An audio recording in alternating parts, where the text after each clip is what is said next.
This is the red right hand Megan Mason, and you're listening to Wrestling with Entertainment. This is the Misfit, Crystal Moon, and you're listening to Wrestling with Entertainment. Yo guys, it's the Psychedelic Psychonaut Kristian Robinson here, and you're listening to Wrestling with Entertainment. Hello, and welcome to the show at Wrestling with Entertainment, bringing you the latest exclusive breaking news, previewing and reviewing the latest shows from WWE, AEW, New Japan, everything in between, every Saturday, interviewing all your favorite wrestlers every Wednesday on YouTube and Castbox, sponsored by Rogue Energy. Use promo code Wrestling with E for 10% off your next purchase. I am, of course, your host, James J., alongside Kaliko Yachts. It is a good day today. I got my good sweats on. I'm going to have my good drink, and we're going to have a good interview. Pow, pow, pow. And Scooter Dust. Eating a clock is very time consuming. And it is a great day for wrestling, because we are wrestling with the Psychedelic Psychonaut Kristian Robinson. Hello, guys. Part 2. It's the Psychedelic Psychonaut here. Part 2. Part 2. Bringing you all the latest updates in my life. The Psychonaut Strikes Back. Ooh, that's going to be the bill. The Psychonaut Strikes Back. That might be I'm back. Now, could you tell us what you got coming up next? Sure. So next week, I'll actually be at Unsanctioned Pro in Ohio.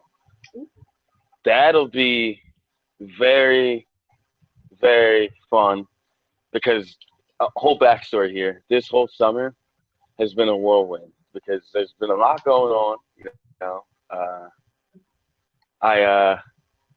I picked up a couple of jobs. I started wrestling more like just around the country, you know, in terms of the Midwest and the East Coast.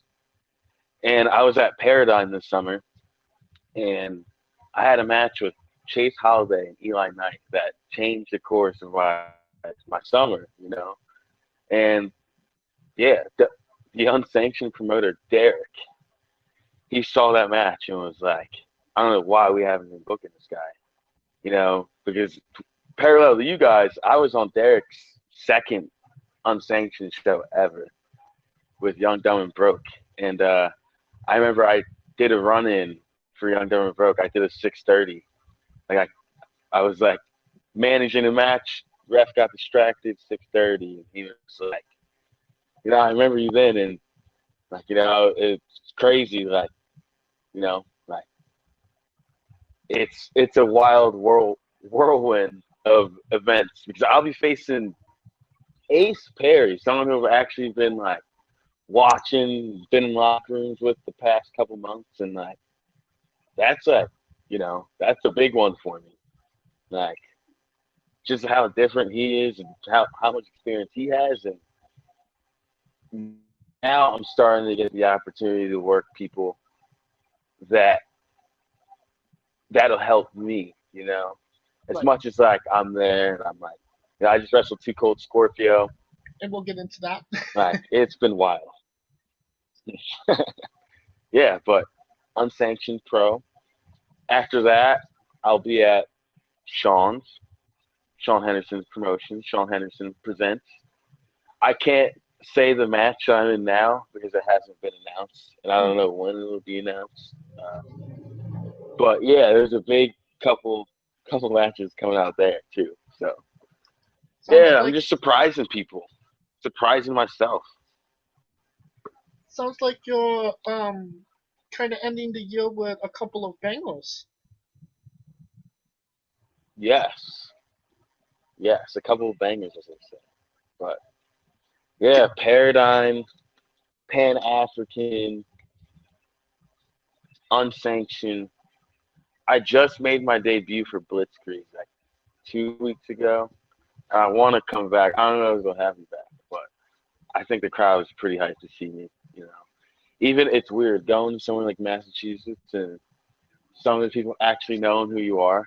Like I've never, I've never been there. Like never wrestled in Massachusetts, and like I said earlier, I didn't actually say it during the recording, but as much as I have belief in myself, I'm confident in myself. I definitely don't see myself as like the big star that I could be yet, right? So it's wild, like it's crazy. And could you tell us Like really even quick- Yeah, continue. even just like the people I've been in the locker rooms with the past couple months, and like wait, dude, how could I forget this? I was at AEW yesterday. Oh, And so so I was at AEW yesterday. I wasn't backstage or anything, so not like okay. that. But AEW AEW came to Philly. AEW came to Philly, and I was just so about to say it was like, I oh wow, like breaking news.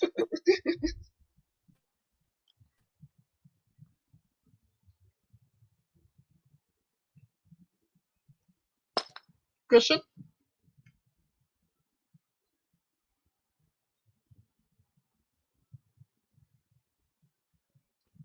Christian, are you there? Yes. okay. I don't know. I'm sorry. I don't know what happened No, you're fine. there. So my first job is a landscaping job, which pays great. So like it's I love doing that because I'm getting to learn about gardening and just landscaping. I'm getting to put other tools in my box of life per se. And my second job is I work at a gymnastics center. I don't teach gymnastics, but I teach a ninja course. So Like a ninja it's warrior. basic. Yes, literally. So I work with primarily like first to third graders. So it's hard to like get them to concentrate. If that makes any sense, like I totally understand like teachers that teach like young kids now. Like, Yeah. it's a hard thing. It's a hard Yep. skill to have too, to be patient and not only be patient but to get people to learn. Yeah, that was my But previous life. I was a school teacher. yeah, what grades did you teach? Elementary. Yep, Yeah, 1 through 6. I'm still licensed, in fact. yeah, and then you can imagine, it's especially for me. It's hard for me to be tough on like little kids that's just trying to have fun.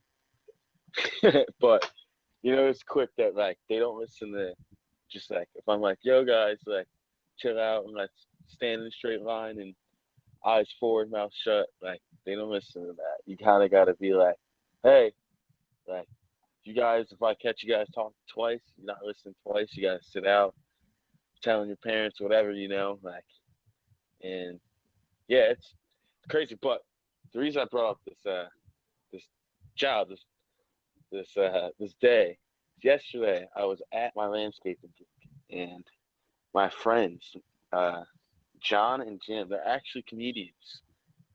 They're actually doing like pretty well too, like pretty well. Like not that I didn't think they could do it, but like they're pretty fast. Like less than a year, already traveling and making people laugh, like making people cry. Like it's wild. But they hit me up, and they didn't. I'm in a group chat. I'm in a lot of group chats, but I don't pay attention to all of them. And this one was like divine timing because I looked in the group chat just this one day, and everyone's talking about, "Are you guys ready to go see AEW tonight?" Blah, blah, blah. And our friend John's like, "Yeah," and he's like, "Yo, my girlfriend can't go because like she doesn't want to go." And I'm like, "An extra ticket though." And then like I just happened to see it right then, and I'm like, "Wait, you guys are going to AEW?" And they're like, they're all like, yes, like he's seen it, he saw the chat, like, and they're like, come with us. And I was like, oh, but I have work at like 4. So I get done landscaping at around like 3. I get home. I have an hour to get ready for my second job. And my class is only an hour as of right now. So I'll go in at about 4:45. I'll be done at like 6:05. So when I was trying to set this up and see what happened, I was like, oh, like, I don't know if, because I have work and I'll be done at 6, and then like I gotta get home or whatever. But my friend was like, yo, like, I can just Uber you to my house and then we can go. And then, but what I didn't realize, like, we weren't going like the Wells Fargo Center or anything. It was just like Temple. So when I got Uber to my friend's house, I'm like, oh, we're just walking there. It was like a 10-minute walk. Got in, saw AEW, and man, I'll tell you, it was definitely a big motivator. Just like seeing people I've been in locker rooms with for the past 3 years, like just like there, like, bro, dude, I literally ollied over Daniel Garcia's like gear bag like 2 months ago, and then he's just wrestling CM Punk, and that was the first time I'd ever met Daniel Garcia. I actually know who he was, just like he's been killing it for. Actually, that wasn't the first time I met him, but that was like, I feel like I did that, and he saw me. I didn't know it was his gear bag, and I feel like after that, he's like, this kid's pretty cool. So, but yeah, just seeing that and just like, I'm like, this guy's really wrestling. CM Punk, like, he's a hard worker. Like, if even like, I don't think he probably doesn't post like how hard he works or videos or anything, but like, if you know him, you know how hard he works, and like, I'm just fucking happy for that guy. And I don't even know him from like, I don't know him like personally or anything, like just through passing. But that's like, Right. that's a big motivator. And last time we talked, you were telling us like you had maybe 1, maybe 2 matches a month. It seems like it kind of picked up in this last year, no? Yes, it certainly picked up. I know this month's a little slow, in particular. Not September actually, but oh no, we're not in September. We're not October. I'm wrestling once this month. I know I'm actually kind of injured, like no lie.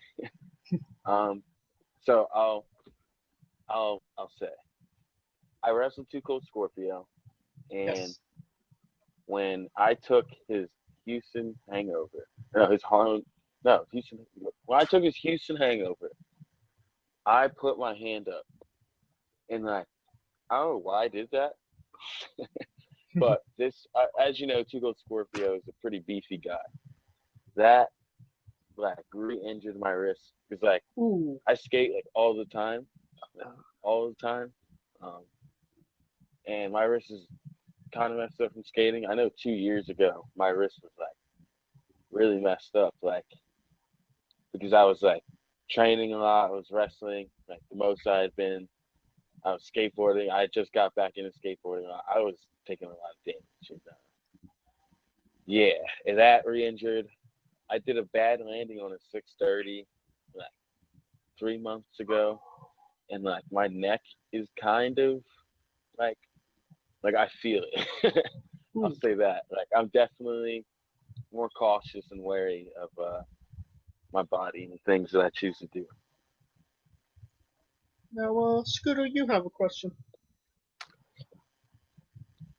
Now, you actually, yeah, let's go with this.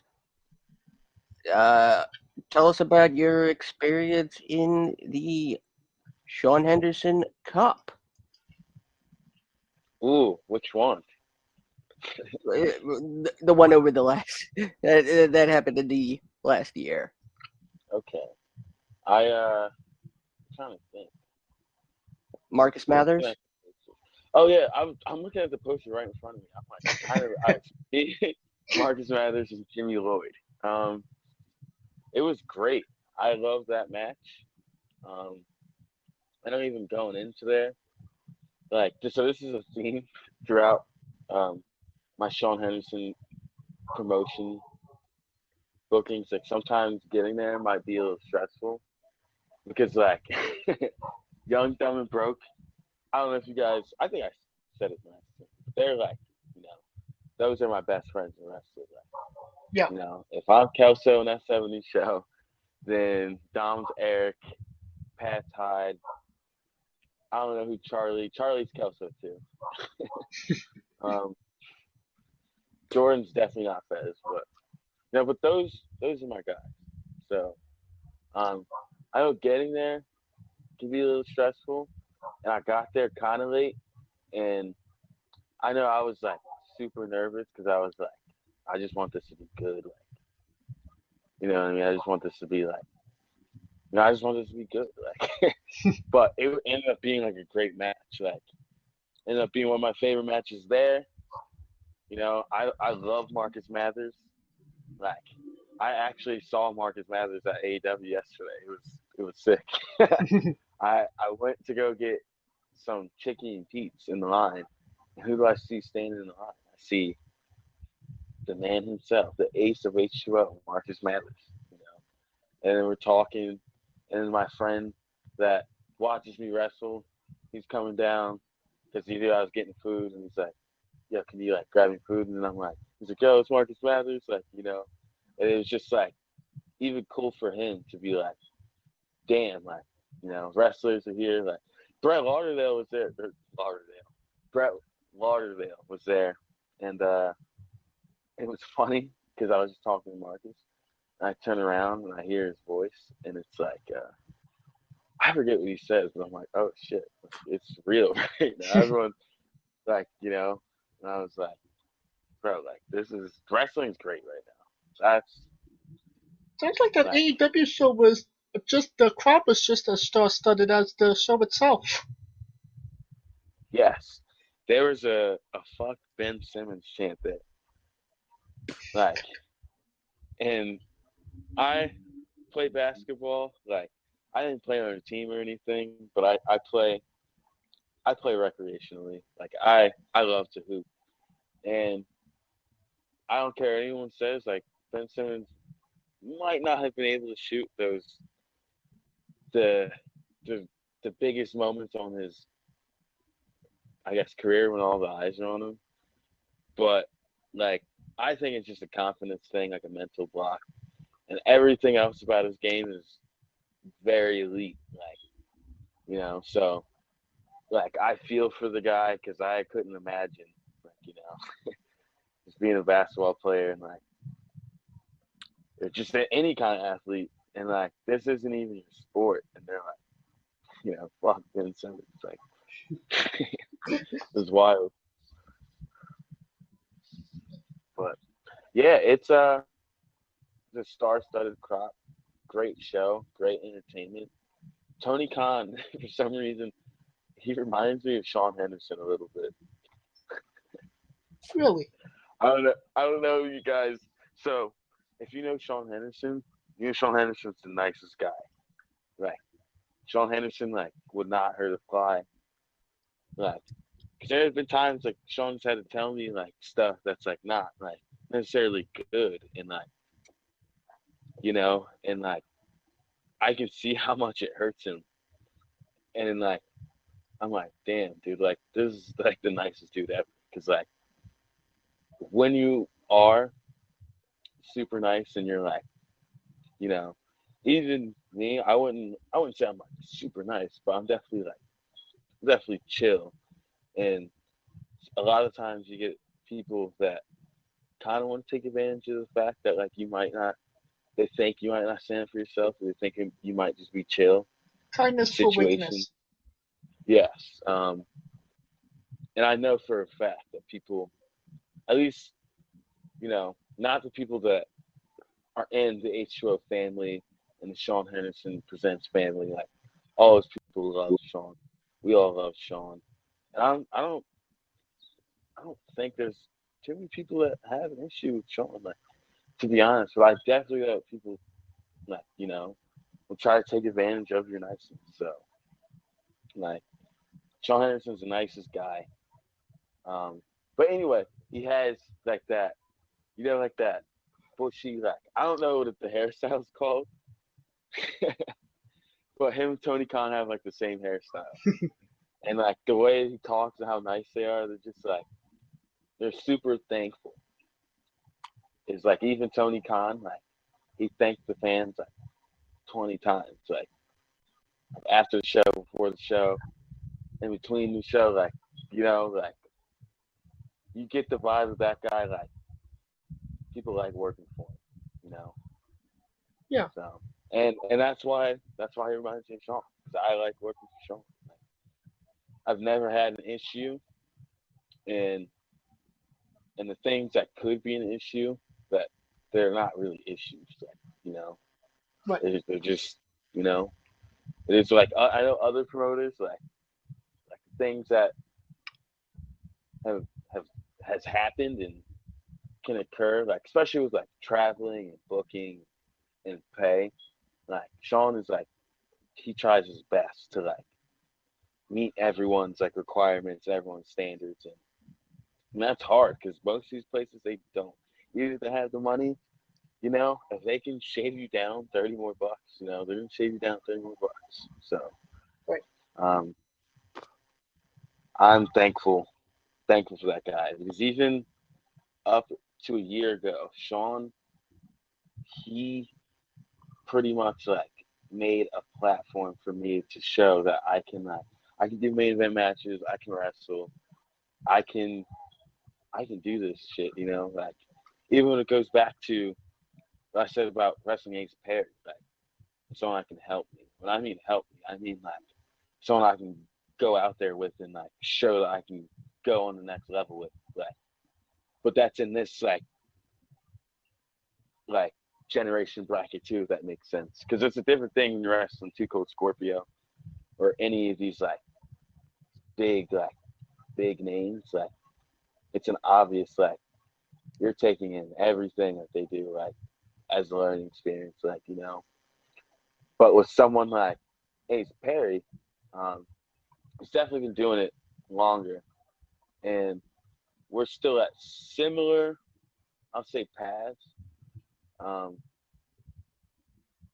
Yeah, so I'm up and coming, he's up and coming, like like I'd like to show people that we're the future, but we're also the now too. So Right. and Sean's giving me the platform to do that this past year. All right. And Kaliko, you have a question.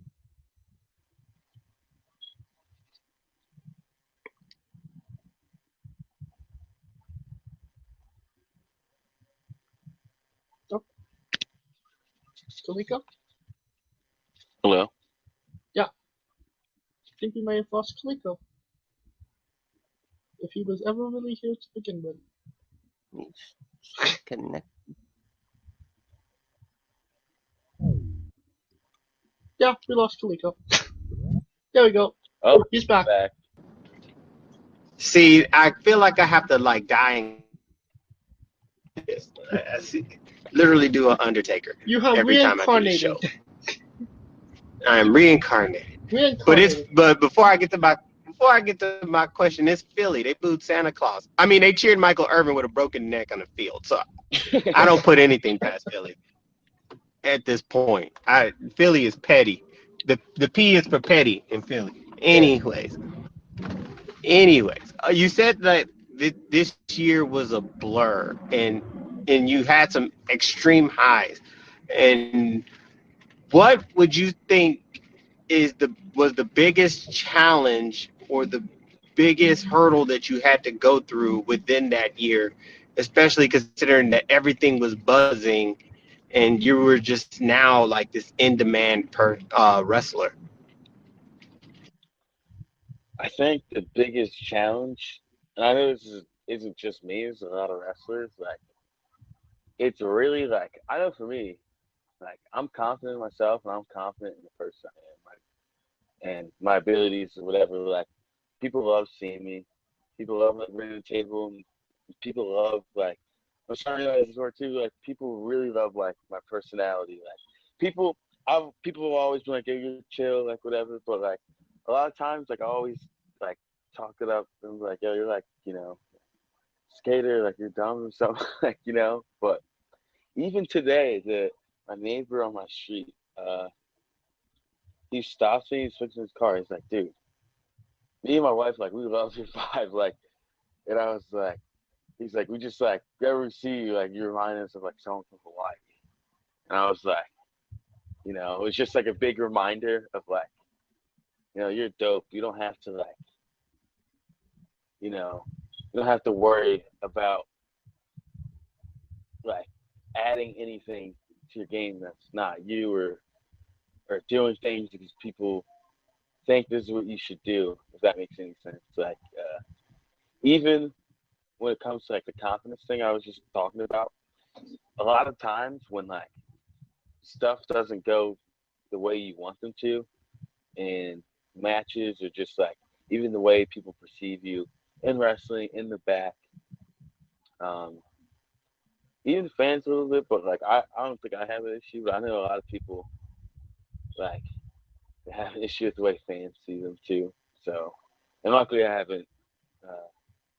I haven't ran into that, but I know some people like definitely were like, "Oh, I don't know about, I just don't know how like people thought like what things that they're saying to me would go like out one ear and out the other." And like I think some people definitely think I'm cocky, and like, and to be honest, like I always notice like at least the wrestlers I like, the people I looked up to, like they they got called something like along the lines of like, cocky or arrogant, or just like, Right. in terms of like, and it's never people it's always people that don't know you.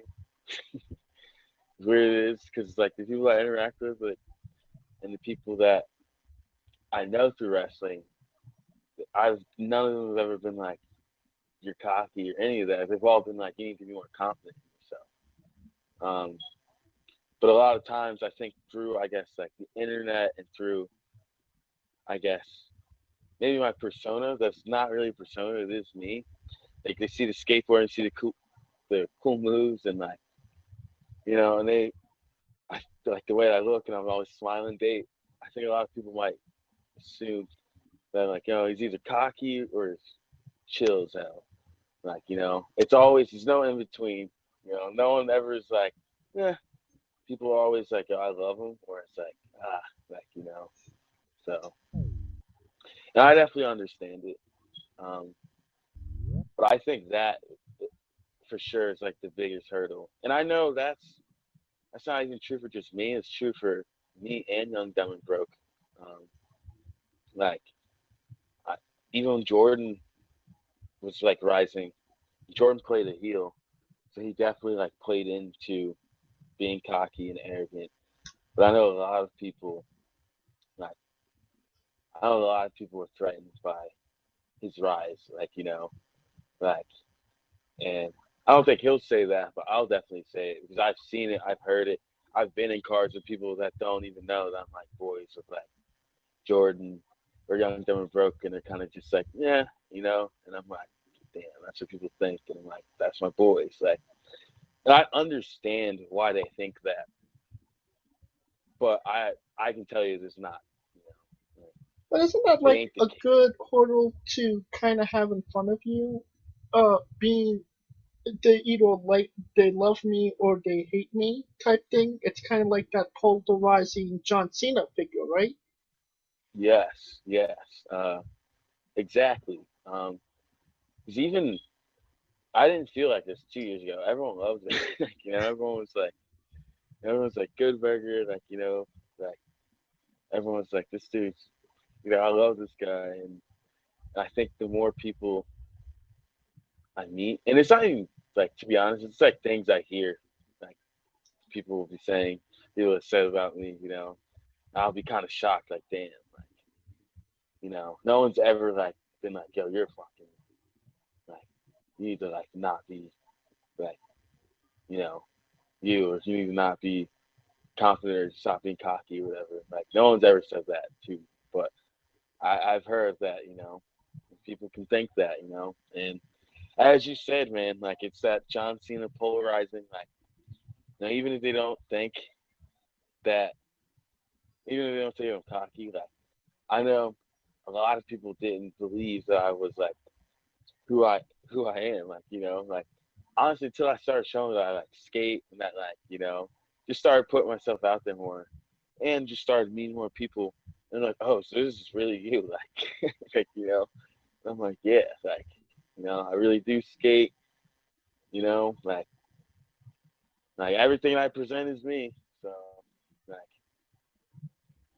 I think Oh, that. yep. Mhm. I apologize, I cut you off.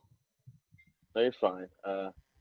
Yeah, I think that was definitely kind of a rough part, because I didn't really experience that until this year, to be honest. And like, and that just comes with like traveling more and more people meeting you. Like, not everyone's gonna like you. So, yeah. And I think, um, second, I'd say just like I've been getting not like injured. Like, I haven't been like out, like, oh, you gotta like sit out or anything. But I have been like just active more in every aspect of my life. Like, I've kind of grown up this past year, just like in terms of mindset, perspective. Like, even today, I got home from AEW at about 3:30. Had to like do laundry, not like do laundry, but I just put like my clothes in the washer, like, and then put them in the dryer, and like had to wake up like 2 hours later at like 6:45 to go to work. Um, got back home, had like 40 minutes to get ready for like my other job, and then went to like, oh, no, now I'm here.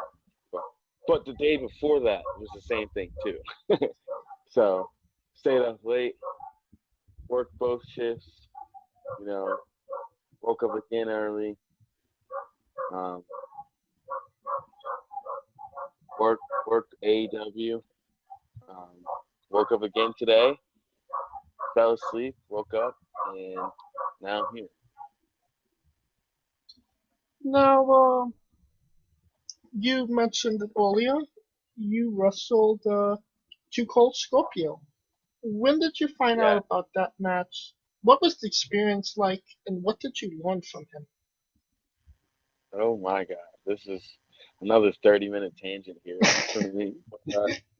So I found out about that match in like June. So right after the Paradigm thing popped off, and I'll talk about that more, like after this. But I went viral for what I did at Paradigm, um, and shortly after that, Sean was like, "Yo, man, like, I like call me when you get a chance. I got something for you." Called him, and he told me, like, "Yo, he's just been working hard, and he's been literally just like growing, and like, I'm gonna reward you." And he gave me 2 Cold Scorpio. Like, my heart literally, like, dude, I like it. It was a crazy feeling, just like knowing, and like knowing I'm about to be put to the test also, and just like, wow, like, it was even like when 2 Cold came back, and when I had started wrestling for Sean. Sean's always upfront about the matches he wants for me, and like, what he believes I can do, and like the goals he has. He's not like, oh, I'm definitely getting you, but he's put in my head like, oh, I'd love to see you with 2 Cold Scorpio, like, So I thought maybe he would book it. Even Charlie Tiger He was like, you got to get Sean to book you into Cold Scorpio. And I was like, oof, It's like, let's hope he sees me in that light. But he did. He called me and he told me. And this is in June. Um, so I was like, man, I was like, oh my God. Like, I'm about to wrestle, like, certified legend. Like, my brothers, I have a lot of older brothers, like, brothers in their 30s. Like, they watch Flash Funk and they watch ECW. And, like, it was just, like, even a trip for them, like, like, just putting things into perspective. And, like, yo, he's, like, really kind of doing it. Like, like, Justin Too Cold Scorpio. Like, I was, like, I couldn't believe it.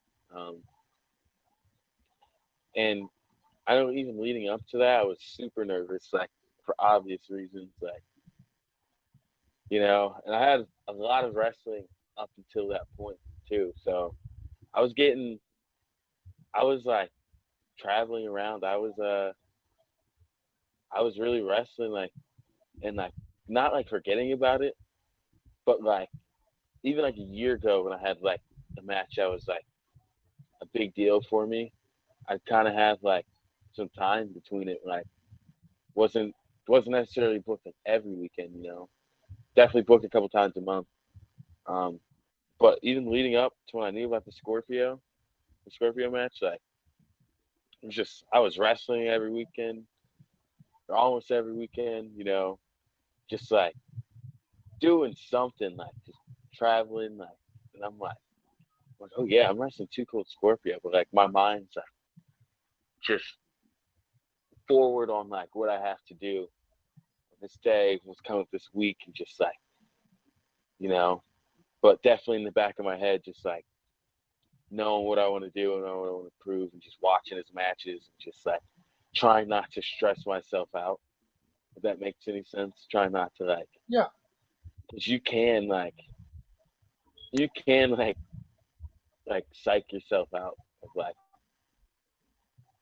of like being ready for something that you are ready for, and that goes back to the whole confidence thing. Like, if you don't think you can do something, or if you're, like, adamant that you can't do something, like, chances are when you're out there and you got to put pedal to the metal, like, you're probably gonna fail. So, so I know I was in a gym heavy, just in general. Even before that, like, I started taking the gym a lot more serious, like, at the beginning of the year, not right at the beginning of the year, but just, like, waking up to run in the morning, just, like, actually going to look up new workouts and just asking wrestlers what they do too, and, like, other ways I can incorporate, like, just, like, different techniques to get my stamina up. Like, at least for me, that's, like, the most important thing I'm trying to develop, especially with the expectations that are put on, like, a style that I do. Right. Like, it's only getting harder, and it's only going to get harder. And so far, I've been feeling good. Like, like, in these longer matches, like, I've been feeling solid. Like, I haven't been getting blown up or tired. But as the talent level rises, as the work rate rises, like, so is that stamina and cardio game. So I'm trying to stay on it. But even knowing what I knew about Scorpio before leading up to this match, at VXS, I actually had a chance to do a free seminar, and it was Too Cold seminar, and he talked about just everything he went through. Like, I had to do, like, 1,000 squats, 1,000 push-ups, 1,000 sit-ups, like, as a warm-up, and then run for, like, an hour, and then get in the ring, and then lift after. And he basically just told us straight up, like, if this was 20 years ago, half you guys wouldn't be in this business. Like, you guys would be in this, right? It has nothing to do with talent necessarily. There's everything to do with everything else surrounding it, just, like, work ethic and the want and your body, just everything, you know. And I know that was like a real eye opener, just like that motivated me in that moment too, you know. I was around him even like a lot of the matches he's having this past year. Like I was at some of these shows, like just backstage with him, and he's a cool guy, like just a chill dude. Like when he's not like teaching wrestling or you're not wrestling him, like he's just like the man. Like he's even while he's teaching wrestling, he's definitely stern. He's not like he's not like a dick or anything, but he's definitely like, you know, he's definitely on your ass. Like, you know, like come on, like Right. I don't want to see any laziness. I don't want to see any improper technique. He's definitely trying to get the best out of everyone. And when I wrestled him, that's what I noticed. Because the way wrestlers do things now, opposed to like his generation, is just completely different. Like I know approaching the match, he didn't know anything I did. Like, you know, he didn't. We didn't necessarily call a lot, like at all. Like even the way that he structures his stuff and puts together everything. I know, like when I was like kind of getting the feel for like calling with him, I was like, oof, I'm like kind of like not following what he's trying to say right now. Like, you know, so he's a little older, he talks a little differently. But as we started talking and the match like starts to progress as we're putting it together, I'm starting to understand his vision because the way he is, like he'll explain to you why you want something the way it is for sure, but he also wants you to like to catch it yourself, like and to like learn yourself, like if that makes any sense. Like Yeah. Even like a story he told in his seminar is like how like some people would get beat up for like a long time when they first started training back in the day because they didn't smarten anyone up. They wouldn't like tell you to fight back, like or anything. Like a lot of dudes would just end up getting their ass beat. Like a lot of times just walking out, like just not, you know, wrestling because they felt like they weren't learning anything. But you know, you would just fight back without like you're just like fuck this shit. Like not gonna sit here and get beat up anymore. And you start fighting back, and then you know they're like, oh, there you go. You start to learn, and then they start selling for you. And, you know, so it's definitely kind of like that energy that I got while calling with him and wrestling with him. Even like one thing he was like, you know, he's like, if you don't need to like pick me up and slam me on my neck or anything like that requires cooperation, then like you don't need to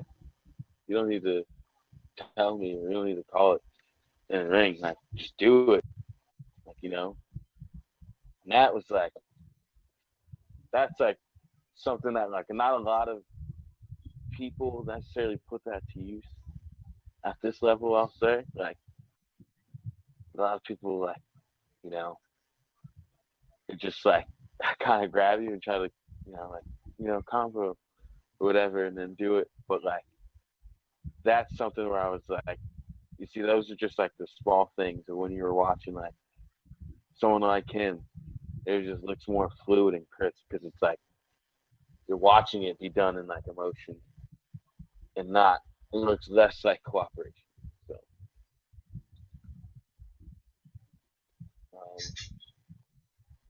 yeah, that's kind of what I got from him. Even he told me, it's just like after, like, just have more confidence in yourself. Like, so I definitely was super nervous to like wrestle him, you know. Not Absolutely. too nervous, but like I was definitely like, oof, like, you know. And then when I got to the back, he was like, "See, what I tell you, man." And then I was like, "Yo, Cold Scorpio's like hyping me up right now." and he dapped me up and was like, just next time I have more confidence. And like, he's like, we definitely gonna wrestle again. Like, you know, and I was like, Too Cold Scorpio just said we're gonna wrestle again. Like, I mean, that's pretty cool. life, this is life right now. Yeah. So, and then after I got to, I got to partake in medicinal activity with Too Cold Scorpio. So it was like just like, it was like the coolest like just experience, like overall like highlight of my career. Just like, and I would say it wasn't like it was a great match. It's definitely not absolutely. like it's definitely not like my best ever like match, like in terms of like the moves that I did, but just like I like the story and just like the feeling and like even like my character stuff like in the match, like, and it's one of my favorite matches, like, and it goes back to what I was saying about just how earlier, I don't know if I said this during the actual like recording or not, but I think I did. I started like doing the higher stuff that gets you hurt a lot, and a lot of times when you're early in your career, that's what people do. And one, it is to make a name for yourself, and it is to just get noticed. And two, a lot of it is because like you don't necessarily know how to connect on a character level. Because once you do connect on a character level, and you start realizing little things that work and taking moments to do little things, just like all the stuff that you thought you had to do doesn't even fit what you're trying to do. Like, and if it can fit, it'll fit in a better way as to where people will be invested, So that's what I got from that match and learned from that match and just from Too Cold in general. Like, I've learned so much, even from the match in general, and just like and everything he told me, but like just watching him this past year, watching him wrestle my friends. He wrestled Jordan. He's wrestled Myron. He's wrestled a lot of people. And hearing the knowledge and gain he spit to other wrestlers. Wow. I've been in the locker room with him when he's wrestled like Lucky 13, and he's wrestled whoever, like, and I've heard the feedback. I did his seminar, and I've been in these locker rooms with him, so I've heard a lot of what he's had to say, and that knowledge is timeless. Because, like, when you can hear the advice and then see it be put to use, like Too Cold, he doesn't just say the advice and and still do like like just like whatever. No, he does his advice. He gives you the advice and he does what he's preaching. He practices what he preaches. Exactly. He's practicing what he preaches. That is awesome. Thank you for sharing that with us. Probably. Quick note. Unfortunately Scooter had to bow out, but Kaliko's still here, and Kaliko has another question. Correct? Yes, actually, I think that was an awesome story because, especially now with like certain wrestlers getting known for bullying, and I think that's good that Too Cold Scorpio is a person that gives back to everyone. But to me, I think, and if you could elaborate on it, to me, the importance of a African American wrestler such as Too Cold Scorpio, who's highly underrated, but yet he is so revered in the African American community. Does that feel like it's a passing of the mantle to the next generation of African American wrestlers to go, hey, don't let stereotypes define you, and just do your work and be confident in your work, and the rest will follow? Yo, it's so crazy you just brought that up. So I'm watching, the match just ended. I was watching, really while I'm doing this interview, I'm looking at Elimination Chamber, I think 2018 or 2019? 2019, and it's Kofi Kingston, uh, Kofi basically the Mania. rise of Kofi. Yeah, it's leading up to Kofi Mania. Um, but even go back to what you said, I remember when I first started training, I first started wrestling, and like a lot of people, like even when I grew up, a lot of people were like, "Yo, you're like the black white guy," and like whatever, because like like I'm light skinned, the way that I sound, and like I can skateboard and all that. And, like, I get it, I understand what they're saying, but it does kind of hurt, like because no matter, I don't care what you say, we all want to be accepted within our own like communities, our own niches, like you know what I mean, Yeah. um, like you said, we shouldn't all have to fit into like a box of cause people, there's a wrestling joke, you know, that like black wrestlers do like flatliners and and like spinning heel kicks, and it is true. Like a lot of black wrestlers do, right? Um, but I remember people were like some people were like, yeah, you're gonna add this to the game. Like every black wrestler has one, and people actually say dumb shit like that, And I feel like I'm never doing a flatliner, like you know what I mean. But no, that's totally true, and a lot of people don't realize that, and a lot of people don't talk about it, and it has to do with the way the world is right now, because of like even Twitter and like everything's very liberal on, I guess, the surface of things, like the if you're going on Twitter, people aren't gonna necessarily say what they actually think, so it's just gonna be a lot of pandering, like a lot of what people want to hear. So people don't realize how much like the shit still goes on, and how you do get lumped into a box, like if people try to lump you into a box, at least like I'm not lumped into a box, but I know some people definitely are, and I know they definitely try to in a certain respect, and it's not just black wrestlers, but like um, but yeah, like it's definitely it's definitely a thing. Even wrestling, to go Scorpio, like the dude who literally invented the 450 splash, literally has invented so many moves, innovated in so many ways. Like like there would be no me without Cold Scorpio. Like you know, like it's I definitely felt like it was like a passing of like because that's his whole indie run right now. Like he's just you know making sure everyone, like at least everyone he's wrestling, like he's just trying to leave this place better than when he found it. Trying to leave every wrestler he's wrestled better than before they wrestled, because it is getting saturated, and there is a lot of cosplay, like wrestling that's like not that I wouldn't call wrestling.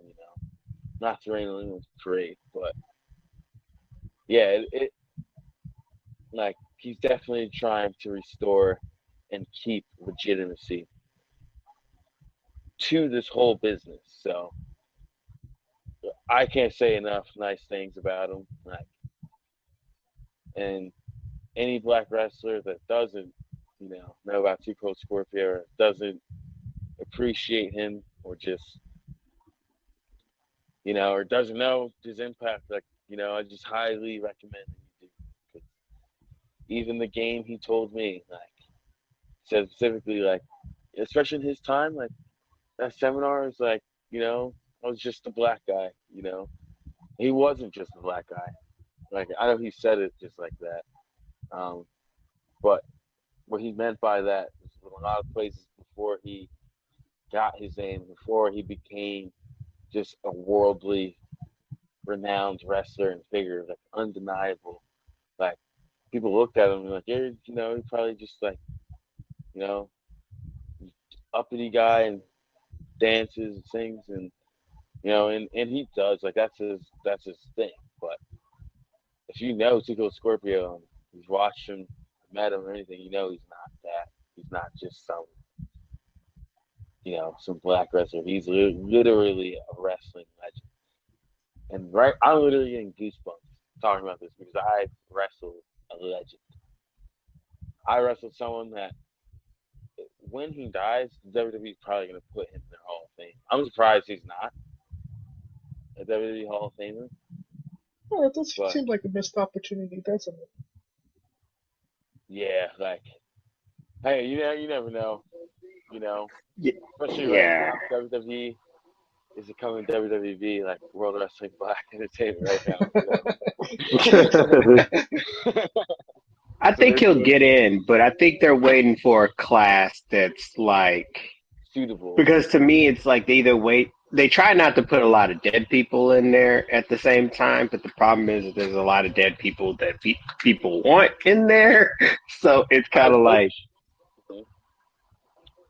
cause, like for one particular, there's always been like a controversy with Owen Hart being in, but I just hope that they don't do him like Ernie Ladd, like put him in the legacy wing. I think he should be in with a legit class. Yeah, me too. And it's crazy you mentioned Owen Hart. Owen Hart's one of my favorite wrestlers, dude. Like, like Owen Hart is like, you know, I like him more than Bret Hart just because like I see more of myself in Owen Hart, to be honest. Oh yeah. He's definitely a chill dude, like cool guy. Even my favorite MMA fighter right now, Patty the Batty Pindley. I don't know if you guys know Patty the Batty. He's a British or no, he's a Scottish UFC fighter, and I've actually been familiar with him for a couple years, but not like keeping up with him. But he was like an indie MMA guy. Like he was signed to Cage Warriors. That's not really an indie. That's a UK promotion. But he looks a lot like Owen Hart. Like it's hilarious. But I don't know why it's so hard with Patty. But yeah, going into Owen Hart and how like and what they do, I wish they wouldn't wait until people died to put them in the Hall of Fame. I know Owen Hart was still wrestling when with his tragic event, so I'm not talking about him. But like how you mentioned, like they don't want to put too many dead people in the same class, and they kind of wait to put people in. Like I hate how they wait for people to die and then they put them in. Because it's just like, man. I think the most prominent was Randy Savage. Yeah. In China. Yeah. China was one that came to mind. Because when in 2011 Randy Savage died, I actually lived in a shelter at the time. So I had no TV. I was 10 years old, I think. 2011, yeah. I was 10 or 11 years old. And I remember there was a computer lab there. And I saw the Randy Savage had died, but he obviously wasn't my generation. And I remember like my mom, she was like, "Oh, like Randy Savage, like, he's like the man, like he was like my favorite, one of my favorites." And I remember doing like a binge at like 11 years old, like just binge watching like a lot of stuff, and a lot of stuff I didn't understand because it was shoot interviews of like just like the heat the Macho Man had like with like WWE. Yeah. And the ill will and just I didn't understand that, but I remember at the time even then they were just talking about like a certified Hall of Famer, like wondering why this guy isn't in the Hall of Fame, like and then he made it in, but yeah, like it's a shame he had to die first. Yeah. No. That's crazy because I had that same eerie. I had an eerie thing as well, and it was a nick of time situation because I went to my first WrestleMania was WrestleMania 30, and it was Hall of Fame, and Ultimate Warrior was in the Hall of Fame, and I was flying home, and when I got there, Warrior's dead. I'm like, how? I just saw him last night. So he died the night after his Hall of Fame, right? He He died died. the night after the Raw after Mania. So He died like 2 days. Monday, that Tuesday, I was flying home. He found out he died. Yeah, I remember that because he was on the Raw the night before he passed, right? Yeah, he got the Yeah. speech, he got the whole nine, and it Oh was my eerie God, because man, when he came out and talked that night, he we were not. I was watching that with my older. Sorry to cut you off, but my older brother Shafar, he's literally the most hyped for my wrestling. Um, we were watching it, and he was like, "Yeah, he does not look good at all." It was this dude who couldn't take off his mask, like he couldn't fix his mask, like he had on like that his The plastic Ultimate ones. Warrior. Yeah, he had on one of the plastic masks, so and then he ended up dying, and even at the time, this time's kind of a blur even. Um the way I remember him being on Raw in the Hall of Fame, and then remember him dying very fast. And I'm still a conspiracy guy, kind of. I was really into conspiracies back then. Um, I just thought it was super strange. But even now, I didn't realize that.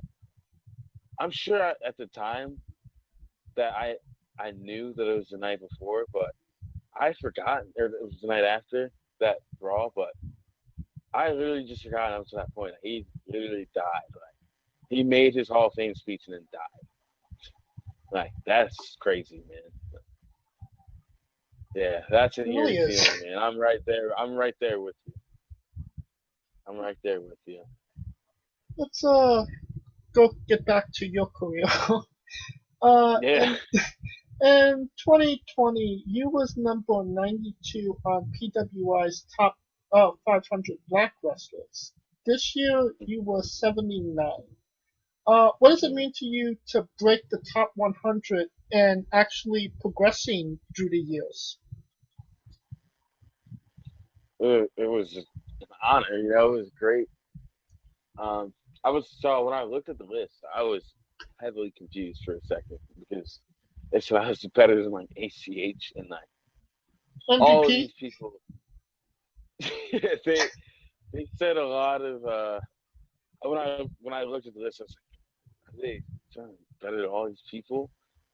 And I think when the list was explained to me, it was obviously these guys are more experienced, but this just has to deal with like your year and just your and people recognizing you and your progression and just like your influence and you know what I mean, like Right. everything else about wrestling because we can forget because we're doing this, we all want to strive to be perfect in what we're doing in our movements and whatever, but especially right now in indie wrestling, a lot of those guys on that list, a lot of them are new faces and haven't been around as much, but a lot of them have been around, like, and I don't mean like the ACHs, I mean like have been around in terms of the past couple of years, like Don't Die Miles, for example, Eli Knight, like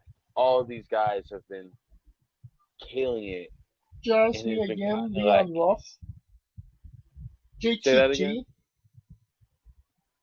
Yeah. Oh, these are guys who are ranked like Right there with you. Fun yeah. fact: I know the guy who makes that list. Hmm. So he redoes it every year. And at the time before you even jumped up, Cold Scorpio was number one, regardless. So at the time you were wrestling, because the list recently just came out, I want to say less than a couple weeks ago. So by the time you had your match, you were wrestling the number one rated black wrestler for 2020. Yeah. That's something, right? It's I'm thinking about it, just like laughing and because it's and this goes back to 3 years ago. I definitely said this in the last interview, but when I started training, I really did not think I could do this at first because of how hard it was, and just anything worth doing ain't easy. I'll tell you that right now. Um, and it honestly, it takes. I don't care how good you are wrestling, or, like it takes a strong individual to continue to want to do this. With the wrestling, of course, but just everything else that comes with it, like it's tough. It can be unmotivating sometimes. Like it can bring you down, and and from going to that to my mindset changing just completely. And like I said, I've always been a super happy guy. Like it takes a lot to make me like mad, or at least like bothered and annoyed. Um, but I found out soon in wrestling, like it's hard for the nice guys too. It's hard for everyone. But now it's like I'm like, man, like I'm like wrestling to Cold Scorpio. I've wrestled Shook D. That's another big one I'll talk about. The match that put me on the map was with two black wrestlers. Like, you know, like it's man, like it's been wild, man. Like motivation and the mindset is the key thing, man. Like, and if there's any wrestler that has listened to this, or if you want to be a wrestler, or if you just started wrestling, no matter your skill level, what you bring to the table, I can tell you that 40% or 50% of everything you will reap of benefits in this business comes from your mindset. Like, literally. And that goes to every aspect of how you believe in yourself, how you approach things, how you carry, like all of that stuff. Um, so it's definitely wild. Like, I actually didn't know Two Cold Scorpio was number one. I think I did see that when I looked at the list. But now that you reminded me, I was man, that's wild, man. It's crazy. Pretty cool. It's very cool. Like, Yeah, that's really cool, and that's the only reason I was like, oh my god, because when I first found out you were going to wrestle him on Twitter, I was like, holy bleep, right? mhm. And it just blew my mind. I'm like, he's about to wrestle the number one black wrestler on the PWI. And like he has an argument to be like the number one black wrestler ever. Like, not saying he is, but if you wanted to argue him, I think just Righteous sometimes Reg did make that Righteous argument. Red, that's basically why he was number one when he first did it, because he was like, it's Two Cold Scorpio. He's number and one. Everyone else is like, whatever. This dude was cool. He was ahead of his time. Two Cold Scorpio's number one. shout And he's out, like, shout out Righteous Red too. Because shout Righteous out Red, to Righteous Reg. Yeah, when shout out. I started wrestling, a lot of the people, some people, took notice of me and showed me love, and Righteous Reg was one of those people, like immediately, that like when no one was really paying attention to me, like, and one thing I did start to notice when you start to like kind of pop off and get places, and if people start tweeting about you and start saying nice things about you, you know, and I'm sure some of them are very genuine, and like I'm sure a lot of people need it, but it does feel like more people start to notice you, more people start to just hop on the wagon, and it's not a bad thing. I'm not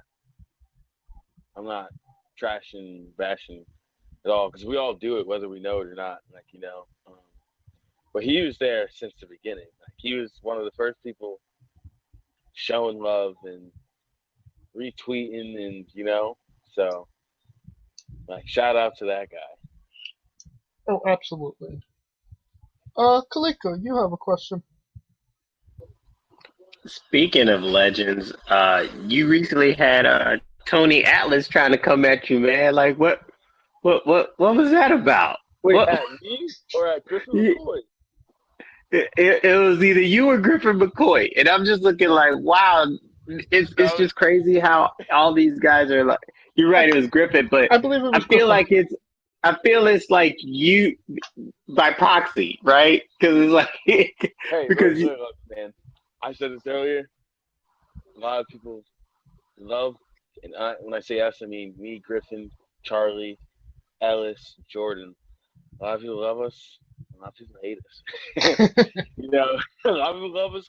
A lot of people hate us, man. Like, I'm not young dumb in terms of like they're the group, they're the forming unit, they're the ones that you see when you think of Young Dumb and Broke. But the OG Young Dumb and Broke fans know, people that know that I'm also Young Dumb and Broke.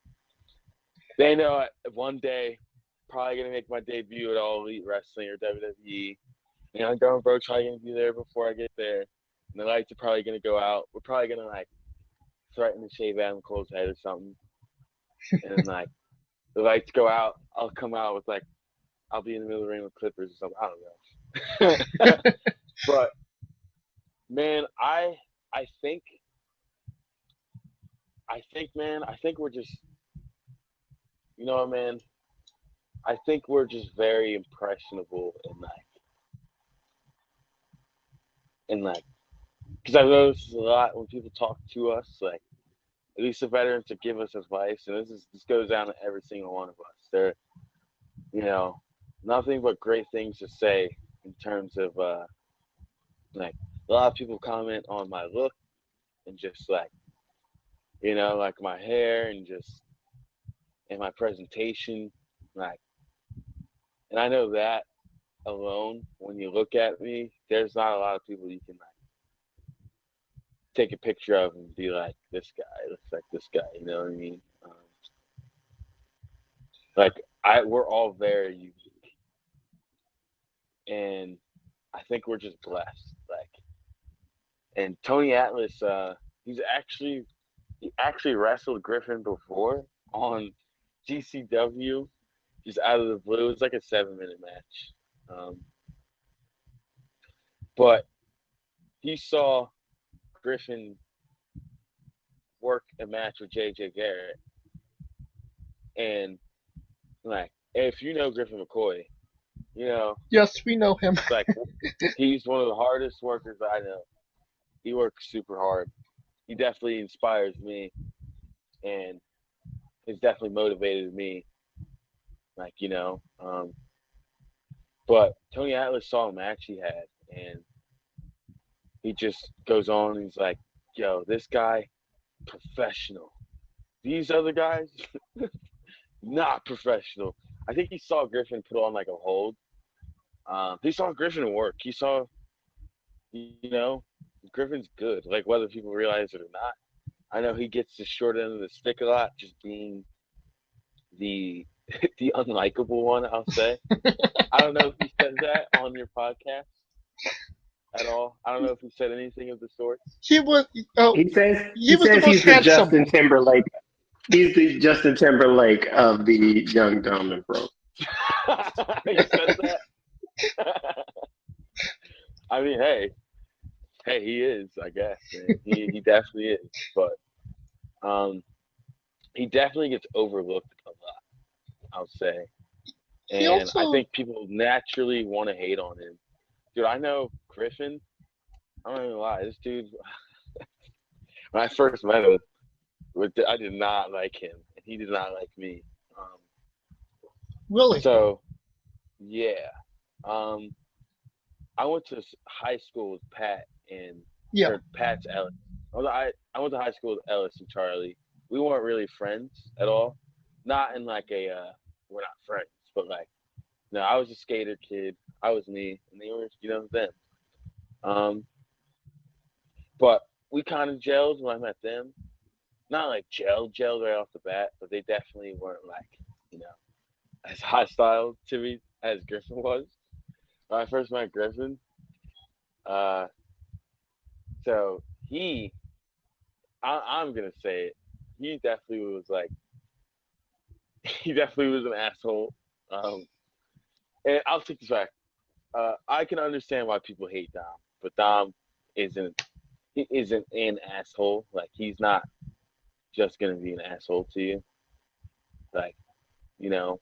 But I definitely was like the new one in the friend group, and it was like the first time he was meeting me, and like we were cool, and he saw me like train, and Griffin, when he first started training, he backyarded and picked up a little bit from Jordan.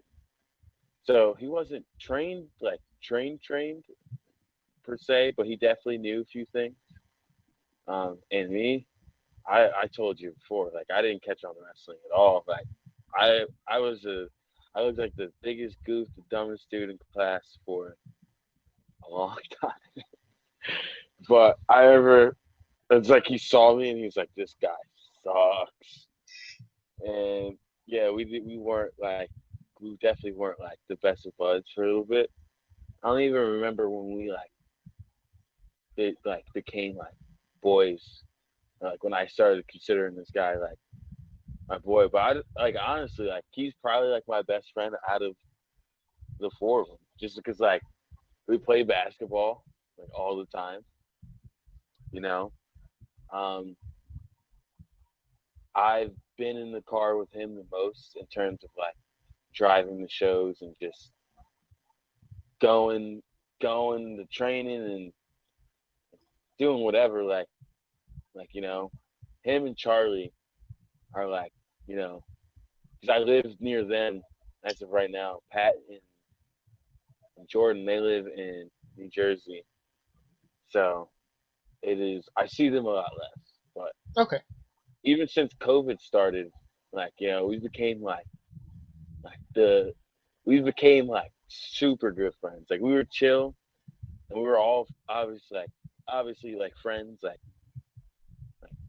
leading up to it, but like you know like even just like bonding like with basketball and just like everything else being the ones that like I know I'm the less further along out of all of them just in terms of like how long I've been doing it. So they're just like around more and they're just like on more shows. And I know Dom was in a similar boat for a little bit, and I know we were like, you know, we both were like, you know, we were both going through that, like, you know, like, oh, we feel like we should be more places, but like people kind of look past us, like, you know, um, but I wouldn't say that's the case now. I think we've definitely woken people up. Well, I think people are definitely starting to take notice even now. Or earlier you were like, you know, you're one of the wrestlers in demand, and like it's a weird feeling hearing that because like you're not the first person to say that exact quote. Like you're kind of in demand in your area, and that's like a weird thing to hear and to have like to be a realization. You know, like this dude's literally wrestling Tony Atlas. Like you know, like I'm wrestling two Cold Scorpio. He's wrestling Tony Atlas. Like, and they're like, you know, they're both Black Wrestling Pioneer Hall of Famers. Like, you know what I mean? And we had that convo too. Like, Tom literally was like, "How crazy is it that like we're getting to wrestle like two like black like pioneers, like you know, like." And I was like, "Yeah, man, like it's wild." Like, and I don't know why, they love us, man, but like a lot of the people we meet, like a lot of the vets, a lot of people that give us their advice, like they really like love giving us their advice and making sure that we're going on the right path. And And if you know wrestling, you know locker rooms, like none of those vets have to do that, and they certainly don't do it for everyone. So all I can say is that I'm blessed, and we're all blessed. Like, yeah, like Now, still jaw drop.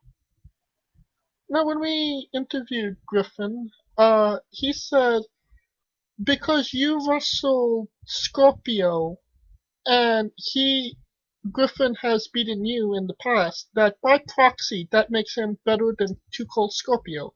Agree, disagree? What's your response? I disagree, so I'll tell you why. That is a true statement. So if you see the match that we had in Atlanta, the match he's talking about where he beat me once. I joined Young, Dumb, and Broke just for Atlanta down there, just for that company, right after. And they cheated. I beat him clean in at the end of 2019 actually. I beat him clean with Young, Dumb, and Broke running in on me. I 630'd him through a door. I had less Ooh. than a foot to do 2 front flips. Literally, my friends yesterday, when I got back from AEW, we had some drinks. We had a good time. We get back to my buddy's apartment, and he's just showing my friend's roommates. They didn't go with us to the show, but I come in the room, and he's showing them my highlight reel, and he's like, "Look," and then he's the 630 through the doors at the end of it. I can't believe I even did that. Like, just I would never do that again. So the deathmatch wrestling's not in your future. I'll do hardcore stuff, but just a 630 through a door with less than a foot to do it, because we watch it down and slowed it. I'm not even talking about the hardcore stuff. Like, that's a risk, man. Like, if that went wrong, like, I could not be sitting here right now. Like, I was like, wow, like, but no, Griffin Corey, that's cat. Like, nah, I will not say that. He's not better than me.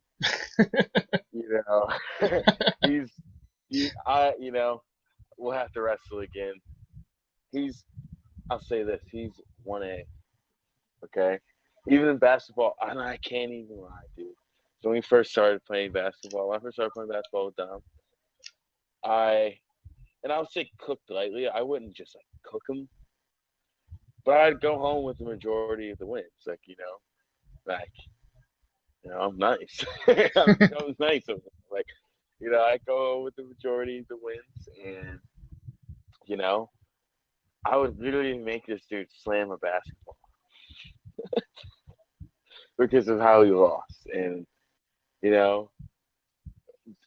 20 had to shoot like Luka Doncic videos later, and post-game move workouts. To mind you, this dude has a basketball court outside of his house.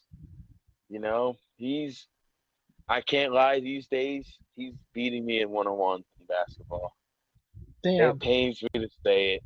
I know, damn. But he's like, you know what? And you know what made me feel better? I don't know if you guys know Michael Porter Jr., the basketball player. Yes, I have. Okay, so he has a podcast. I recently just started listening to his podcast. He's having a lot of smart people on his podcast, and he's actually like trying to like use his platform to like educate people. So I like respect that. So I just don't like him, who doesn't have to at all. But Trey Young was on his podcast. He's not like the people I was talking about that have like just smart people I was talking about, but he's definitely a smart person and definitely a great person to have on a podcast. But Trey Young, I think Trey Young is obviously a more revered basketball player than Michael Porter Jr. But Trey Young had even admitted, because Michael Porter Jr., I forgot what was said, but Michael Porter Jr. was like, who wins a one-on-one? So, and then Trey Young was like, like, all right. I'm not gonna lie. All right, he does win a one-on-one, but he is taller and he can shoot, and there's not much I can do. And you know what, man? That's the same with Griff, man. It's the same with Dom. Like, he's just tall and he can shoot. Like, there's not much I can do. Like I know my 3-point shot's better than his. Like, I think I'm a little faster and I'll say more creative. But yeah, man, he's a big tank. And the few moves that he knows really well. And actually, I said that like he only knows like 2 moves. I was gonna say that was a great backhanded compliment. No, that's 2 not. moves of doom. No, that's not. If anything, he could say I have 2 moves right now because I'm not winning, and it's harder for me to score in him now. But I can tell he's watching like basketball videos of learning stuff, like, you know what I mean. I'm not doing that. Not using it as an excuse. And I'm also injured right now. We're both actually injured, and that's another reason why we're injured, because we fucking keep playing basketball like we're Steph Curry and Klay Thompson, you know, like I don't know if he talked about basketball in his interview with you guys, but I don't believe he did. Never really went basketball because he was more upset that he almost was considered not the best looking Young, Dumb, and Broke member. Oh, wow. Oh. Hey, all I'm saying is he's lucky I'm not in that poll. Oh, I would interesting. have won. He's lucky I'm not in that poll. I know he thinks he's hot shit now, you know, because he's like, oh, I'm good looking or whatever, but nah. You didn't have the full poll up. People love the Psychonaut, man. All right. Drawing down the gauntlet right here, right now. I know. I love it. Now, you kind of mentioned it earlier. You're kind of a member of Young, Dumb, and Broke, but kind of not an official member of Young, Dumb, and Broke. Are you kind of like the Batman to their Justice League, so to speak? Kind of like the Eminem to the G Unit. Yes, literally. That is the best analogy that I've heard regarding, you know, Like he wasn't in it, but it's like he there. Yes. All right. I've had a good analogy for this before, and I can't think of it. Like, and I'm like, damn. Like, what is it? I'm trying to think. I don't know, man. I can't think of it right now. But people know. Like, there's core indie fans. They know, bro. Like, if I pulled up to a GCW show and something happened and they had like a surprise entrance to join Young, Dumb, and Broke, and I came out, I feel like people would pop. I would pop. You know, I would definitely pop. I think people would be like, finally, like, you know, it's like when it's like when Shawn Michaels left DX, man. Like, you know. I think that's a great analogy. Yeah, because he was there.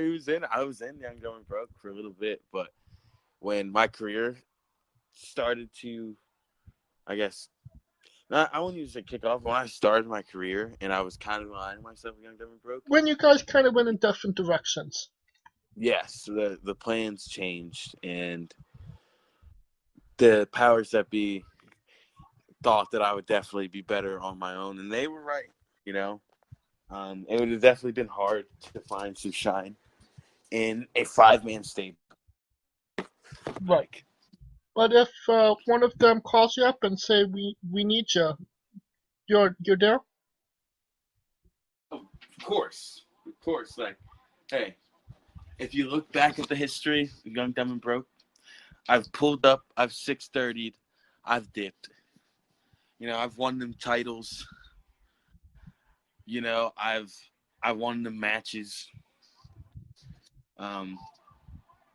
And at the end of the day, I could be in another stable. I could, you know, I've done wrestling. I could whatever happens, everyone will know. They will know. I'm always young, dumb, and broke at heart. Like, I love said that. this before. But be in this position that I'm in now, if I wasn't friends with them, even in terms of like, it would have been the hardest thing to commute for wrestling. Just like, if I wasn't friends with these guys, like, I wouldn't know any of the stuff, just in terms of like how to actually, like, especially being young, how to actually present yourself and how to actually like go about being you. Because like I mentioned earlier, like, a lot of people will think you're cocky and they'll take your standing off ishness for being, arrogant. And on the flip end, if you're nice, they'll try to take advantage of it, Right. So they definitely warned me and told me, like, they're like, everyone, the way you are, everyone's gonna want to be your best friend, it seems. And like, and some of these people won't really want to be your best friends. So just be mindful of that, like, and yeah, and just the motivation, just the example and the footsteps to follow, like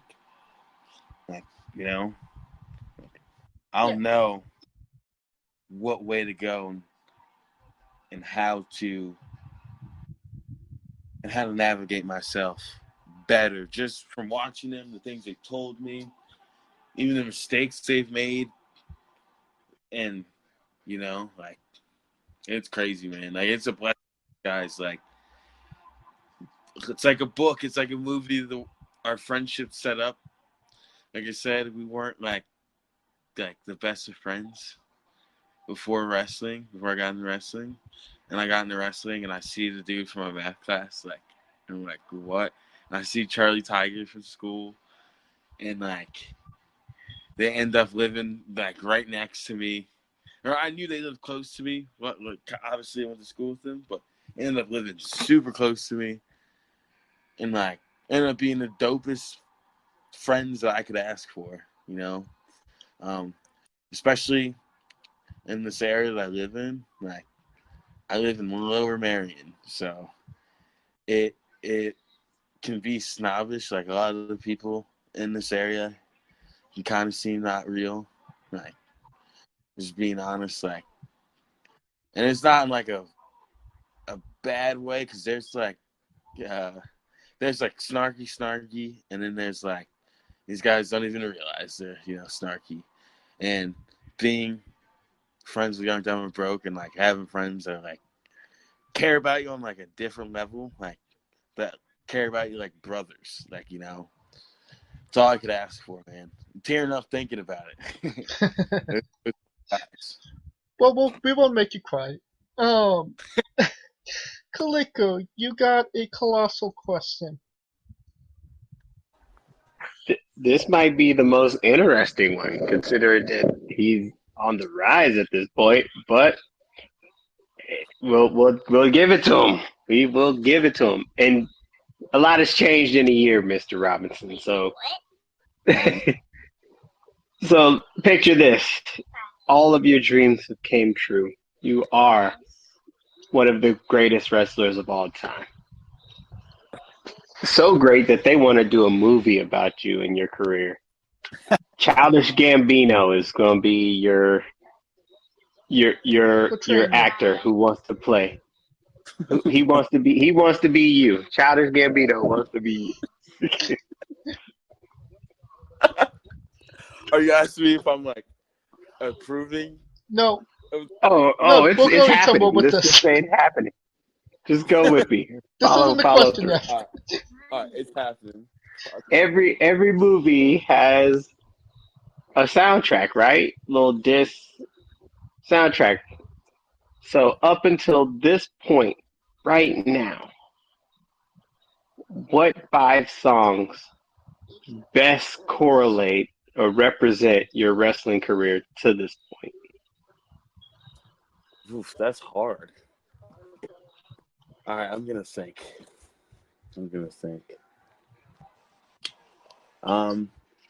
So I'll use my theme song as 5. Colt 45. Music, you know. Um, that's really me, you know. I know when I started using that theme song, even I think I don't know, I was using it when you interviewed me a year ago. Things picked up. My entrance was better. Um, people understood me more. Like I've gotten the compliments of just like, your entrance like is literally like the best thing played tonight. Like, even at a Blitzkrieg Pro, like I got like 3 compliments on like my entrance just because like I've never been there before and like the people kind of up and they got it like, and I was like, oh, that's cool, like that's pretty sick. Like, so I'll say that. Entrances are very important. Yeah, I had this tweet. Entrances are my favorite part of wrestling. All my favorite wrestlers have a great entrance. Like, all my favorite wrestlers have a great entrance, and there's no in between. Like, let me see, four.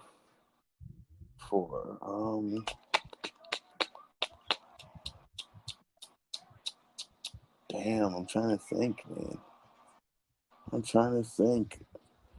Dang. Don't even trip, man. Let it breathe. Let it breathe. It's not an instant. Because I know, especially when it like you have the songs in your head, and then all of a sudden you're like, "What the?" Yeah, the songs I'm thinking of, they don't correlate to my wrestling. I reached for Colt 45. Like I literally was like, Hey, that best resembles you. I Yeah. mean, you as the wrestler. Yeah. I mean, that's pretty much what it is. Best represents you.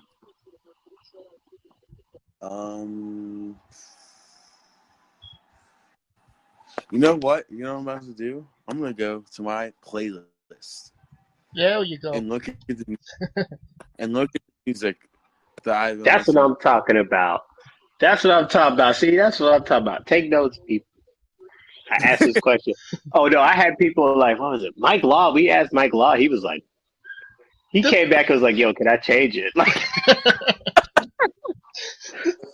This is the question named after Mike Law because it yeah, broke Mike Mike Law. Yeah. Good luck. Except for the only time we didn't say Mike Law was when we interviewed Griffin McCoy because him and Mike Law were That's fun. That's so funny. All right, I'm looking.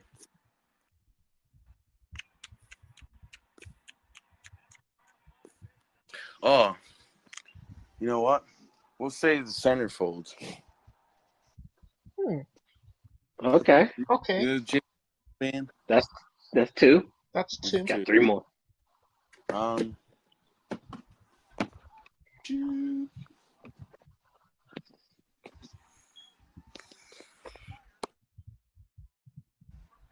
Let's see what else is on this playlist. It's a shame too, because I like play the guitar and I play the piano, and I like can't think of one song.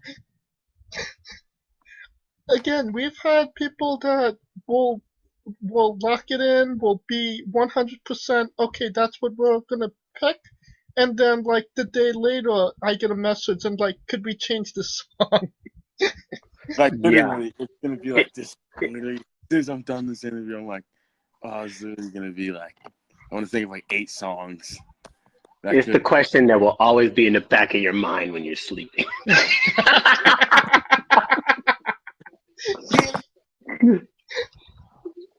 Like, did I pick the right track? Oh, Smash Mouth's All-Star. Oh, All right. that's a first. I like that. Yeah. Right?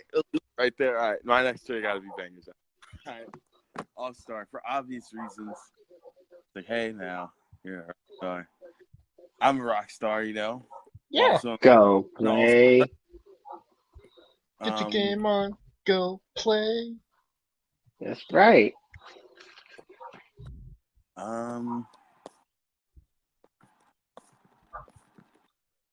That's 3, I believe. This is going to probably be corny to some people, but Here to Show the World. Ah. All right. That I'm just looking at my playlist. It's funny because it's stuck sore thumb because it's a WWE song. But Dolph Ziggler is one of my favorites ever. He's one of my favorite wrestlers ever. When I was like 10 or 11, and I didn't like heels, like, you know, I was always like, the good. I listened to what the TV told me. But Dolph Ziggler was literally like one of the first bad guys where I was like, that's my guy. Like, I don't care what anyone says, like, he's really good. And I recognized that when I was like, I didn't even know what a good wrestler was, you know? So yeah, and I'm here to show the world, man. Like, some of my Instagram captions and Twitter captions, sometimes, like, I'll say here to show the world, like, and that's, you know, an homage to Ziggler, but it also is how I feel at some points too. Like, I'm here to show the world, you know, I belong. Like, I've been doing my thing. That's a good one. That's a good one. I think that's the first time we've had a WWE theme in the Colossal. Yeah, Really? that's the first time we had a WWE theme. Yeah. Yeah. That's But it fits with him. So, yeah. damn, I just lost the one I had too. It was a really good one. Oh. Hold up. It was definitely in this playlist. Should here to show the world. I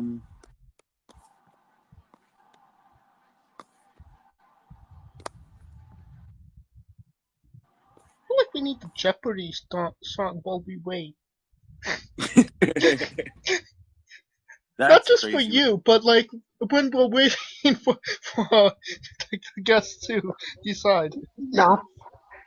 Well, yeah, you have a couple who are like, oh man, it seems like they were waiting for this question their whole life, and then. Yes.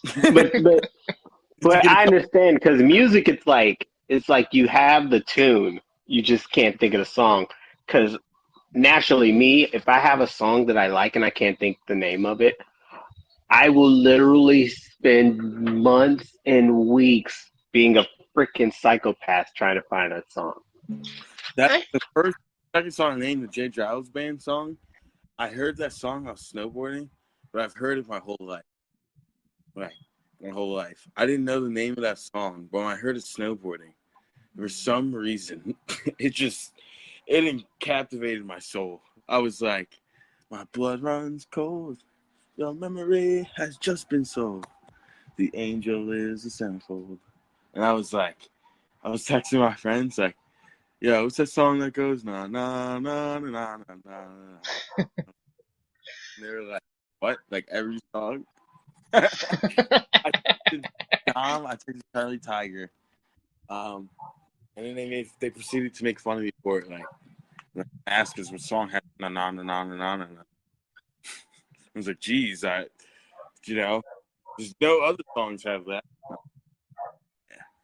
Yeah.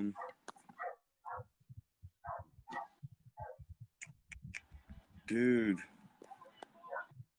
Wait, dude, I can't. Because, like, I'm about to say this song, but I know it's not it.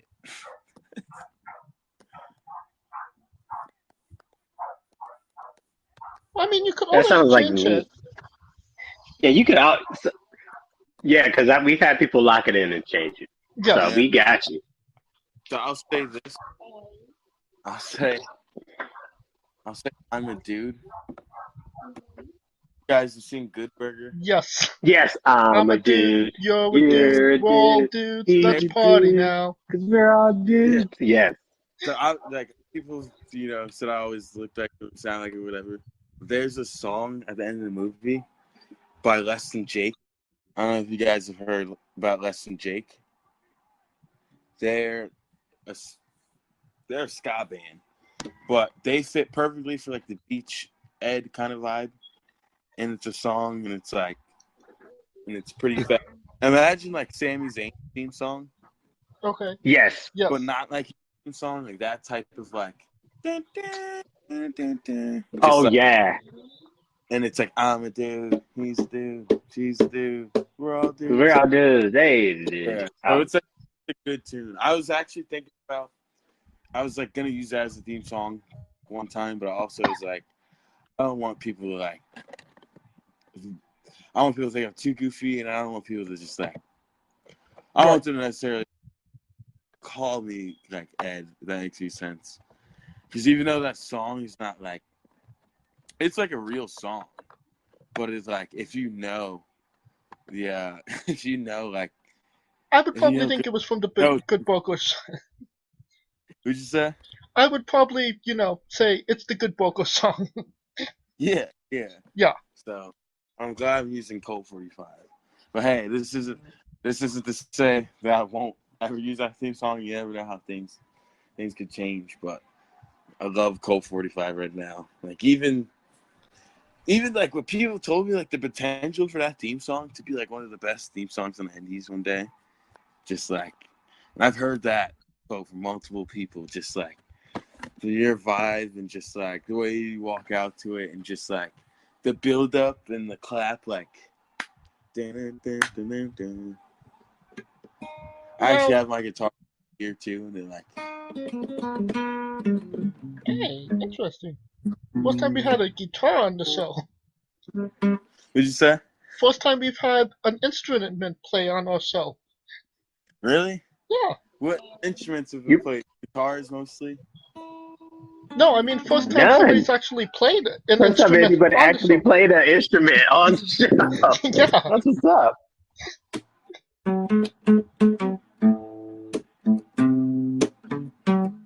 Yeah, it's something, man. Music's great.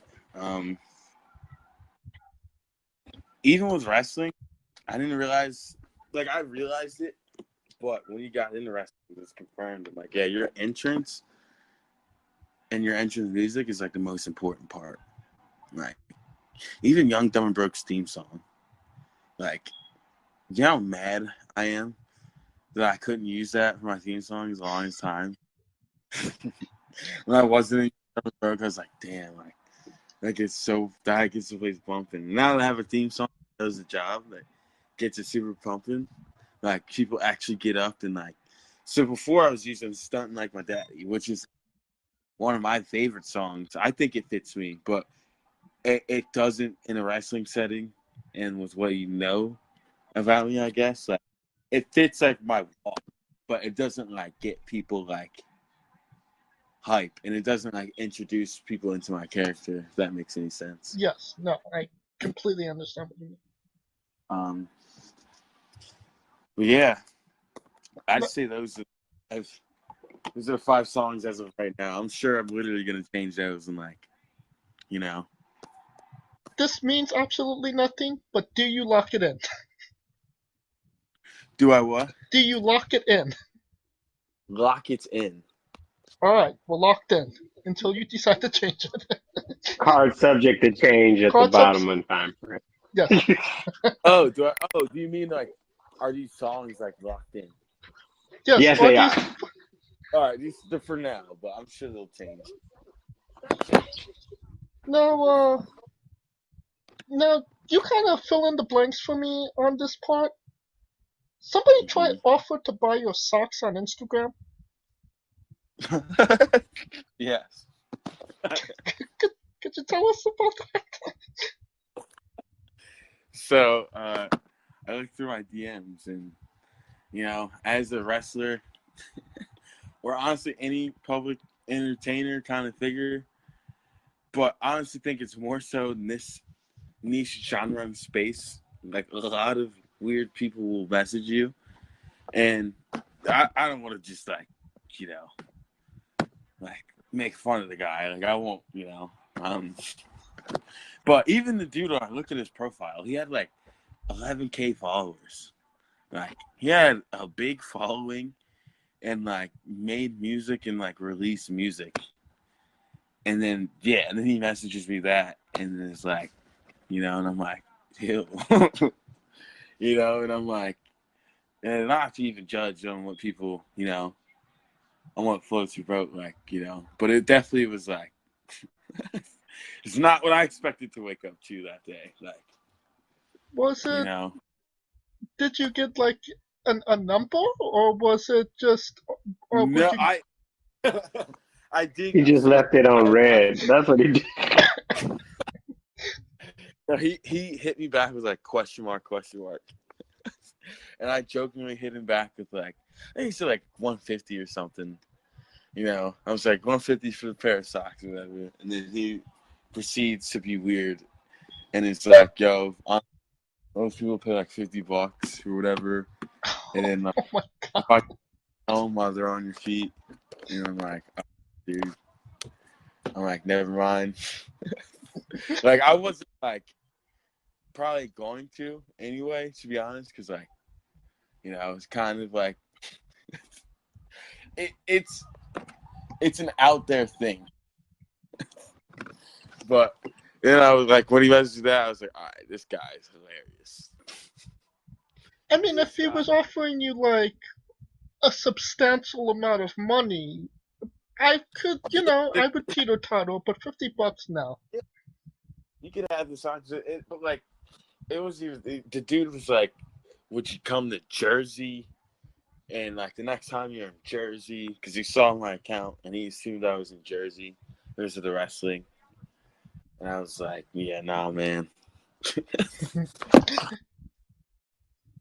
No. But yeah, wrestling fans are, and I don't want to just say wrestling fans, because that's just boiling them down. That's just the business field I'm in. But some people can be weird. Last time we talked, you was trying to get a skate park built where you lived. Did that come to pass, or are you still working on that? No, that's so great. All right, so that's great that you even mentioned that, because I wanted to talk about it. So we have got things passed. We've got signatures needed. We've built the awareness.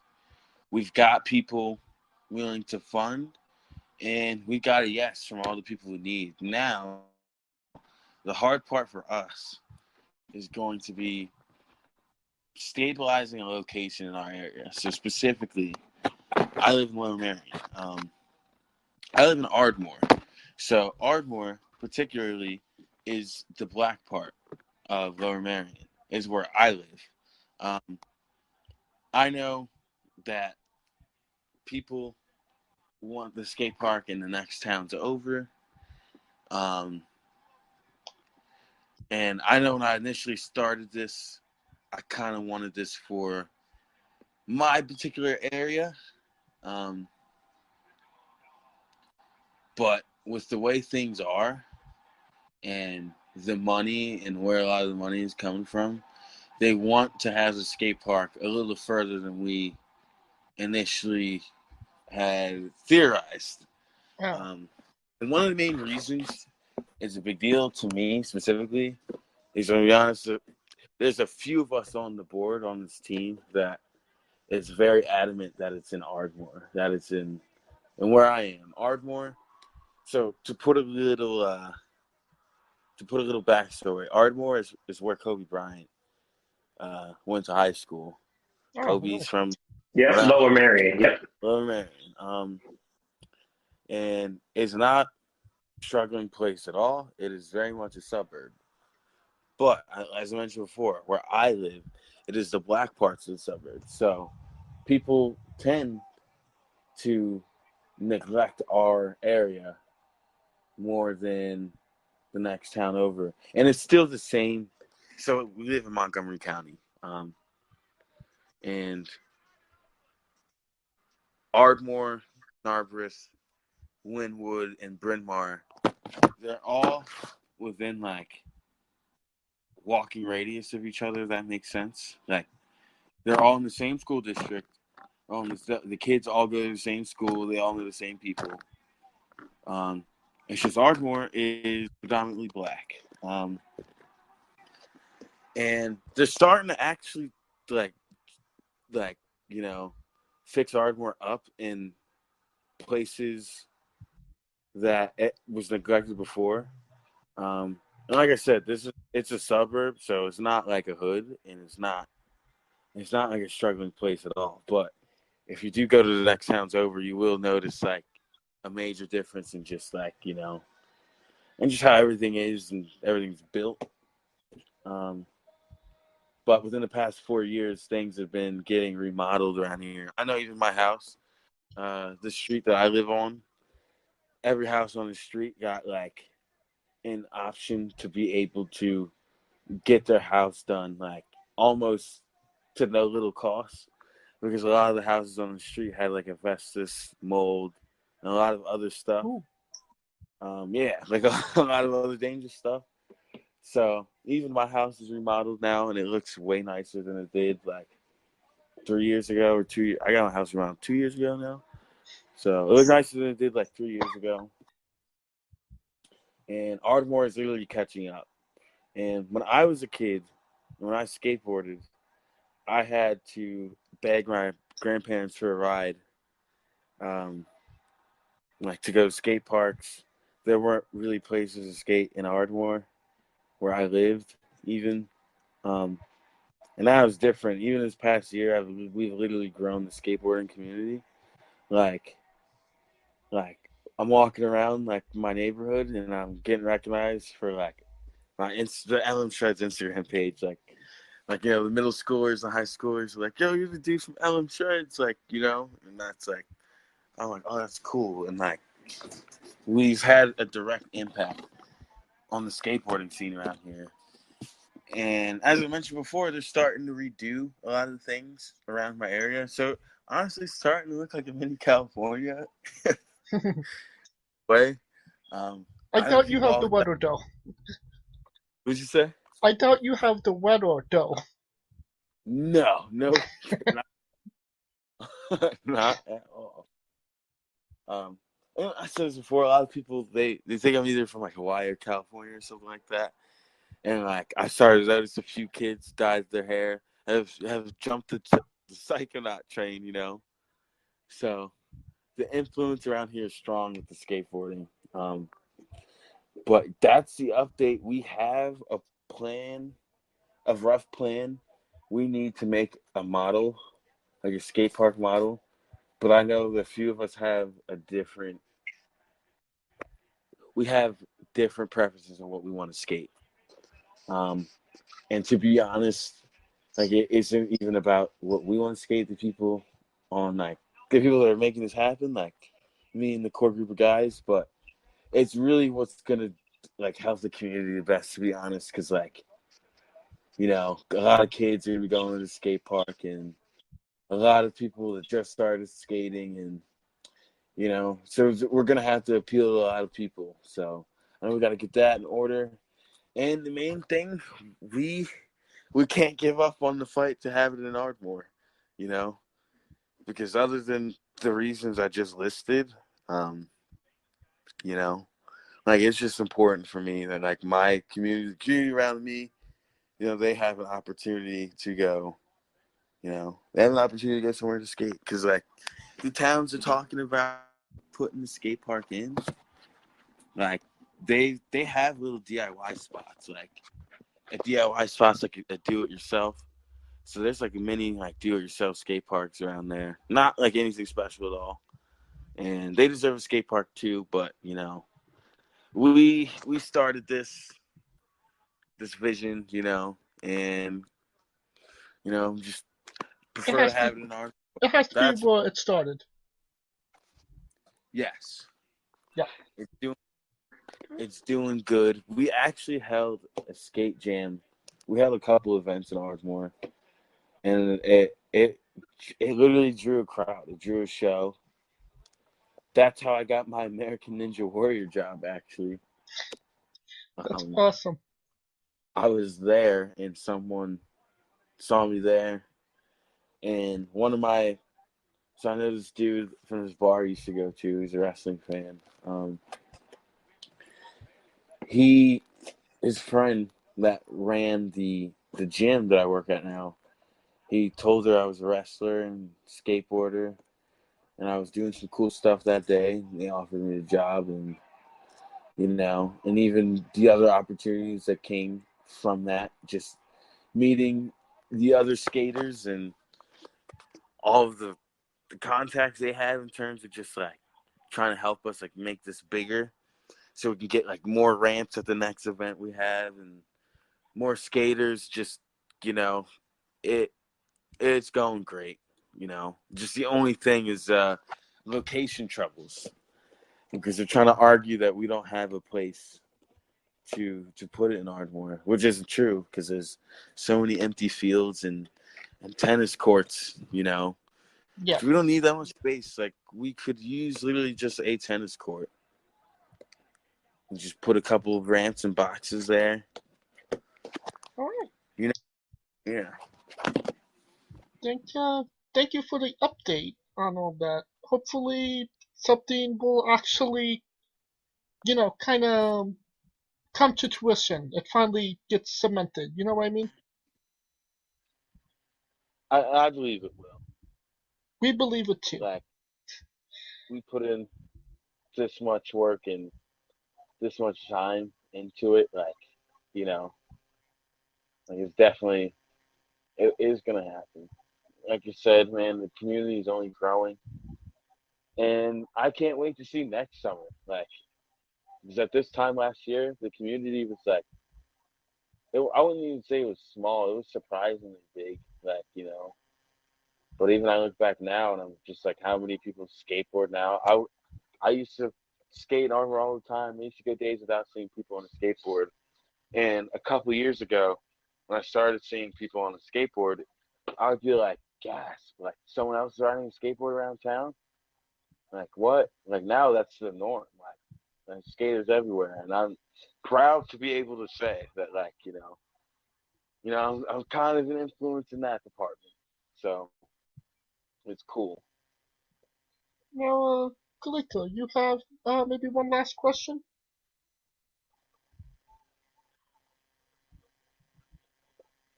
I'm trying to think because I remember we talked about his grandma Yeah. and how she kind of influenced him on the wrestling. She And how she was. hitting on John Cena. Yes, yes. There you go, Joe. Chase Johnson. I'm trying to remember because I remember I talked about my grandma and she passed, and I'm pretty sure yours is still alive, correct? Yes. She's still Still kicking. So when Yeah. she found her thoughts when she found out you wrestled two Cold Scorpio. My grandparents aren't aloof like that, to be honest.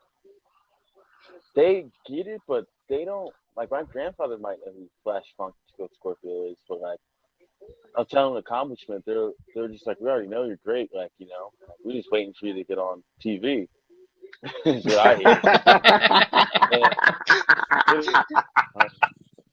And I might have said in the last interview that they're like, not that they don't believe in the wrestling, but like, I know they really wanted me to grow up in other aspects of life. Like, literally just like, and they, like I said, they weren't going to force me to ever do anything. They still supported me. They're still the best grandparents, anyone can ask for. But even this summer, when I noticed that, I just took the initiative to, like, and these jobs I got, literally, like, I didn't apply. Like, they kind of just fell in my lap, and I'm glad that I was doing what I was doing before, like, my summer, because I was literally just living my life, doing what I had to do, and having fun, and like getting the kid out of my system. There's like, I went through a lot as a kid, and as happy as I was as a kid, because you don't realize how messed up things kind of are. I missed out on a lot. Like, you know. So I remember when I graduated high school, I was just skating, having fun, just doing me. And this past summer, um, just grew up like a lot. Definitely still a kid. Definitely still immature in some ways, but even just like me not being home at like any point of the day, like being busy every single every single day, like doing something every single day to like further my life in every possible aspect, not just in wrestling. That's like they're proud of that more than anything. And now they're like, we can't wait to see you on TV because like they see you working super hard, not just hard at what I want. Like if that makes any sense. But just hard for everything for everyone, Yeah. Even just being able to like, and my grandparents, they kind of reject my help.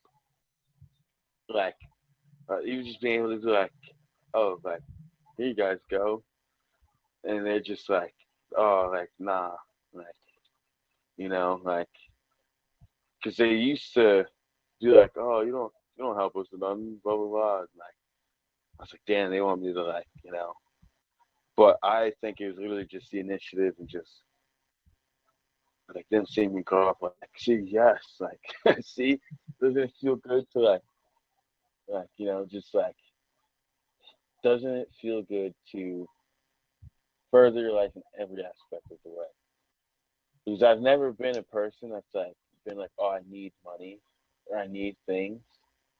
I've always been pretty fortunate enough, even while wrestling, while I was in the year, to be like at least like making like an okay amount, like in terms of like when I do wrestle, when I do go places, and people buying my shirts, and and just Right. I've been blessed to be able to even make it this far without like even working, and now working and having just not just one income, but like two incomes. Like that's a big jump from like having almost no money at all to just having like just having a little bit of money to do stuff. So um, they've seen that, and they're beyond proud, like, and even and more proud of the wrestling too, like because of the fact that they see me working hard. So and yeah, and I think that's been a main thing in the past years. People seeing that I've been working harder because we all work hard. Even last year I was working hard. I was working out a lot. I was studying that shit so much. I was asking so many questions about wrestling and just but now I have a different respect even for what my grandparents did for me when I was a kid because I used to live with my parents and like they weren't as well off, and when my mom died, my things got rough for my dad. So my grandparents kind of had to take care of me, and I used to think my grandparents were rich because of how much better they did than my parents, and that's not the case at all. Like my grandparents very much went like not broke, but they very much went like poor, providing for us. Like you know what I mean? Like and just waking up like early. I haven't had to wake up early consistently since I went to high school. Like And that's the like, true win of life. yeah. But waking up early and just working and seeing how some days you really don't want to do that.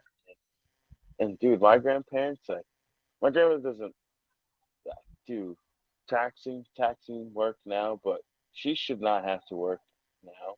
She takes care of older people, but she's older herself, and she's actually like she deals with an uh, immune system. I think it's lupus and something else. she has like a terminal cough, and I don't even understand she how she does it, because like we all tell her like, you know, she should probably not work, and you know, I don't think anyone in this house would be upset if so. There's me, my younger brother, and my younger sister. My younger sister's the youngest; she's about to turn 18. But I don't think any of us would have an issue if my my grandmother was like, "Yeah, you're gonna have to fend for yourself, buddy." Like, you know, is to see how much she puts on the table. And my grandfather, I think I said this last night, he was the nicest guy ever. I've never heard him curse in my life. Like, it's not a lie. like, it's not a lie at all. Like, never heard him curse in my life. Never heard him yell at my grandmother. And my grandmother, on the other hand, yeah. But, no. My grandfather, no. So, yeah, I know it feels, for me, it feels like good to finally, and I'm talking as if they didn't have that approval and they weren't proud of the wrestling and all that. And they were approving of it, but they weren't all the way sold just in terms of like just everything else in life. Me not seeing anything else but wrestling or skating or anything else I wanted to do or going to the gym. Like, that's another thing. Like, I would walk out of the gym, or I would walk to the gym late at night, like 2 in the morning, and like, cause I live 2 minutes from a gym, so anytime I'm feeling like anxious or just like, you know, or just feeling like I need to get on it, I can just go to the gym, like just right to the gym. And I know, like, unless I tell them I'm going to the gym, like they might not assume I'm going to the gym. So, like you know, it.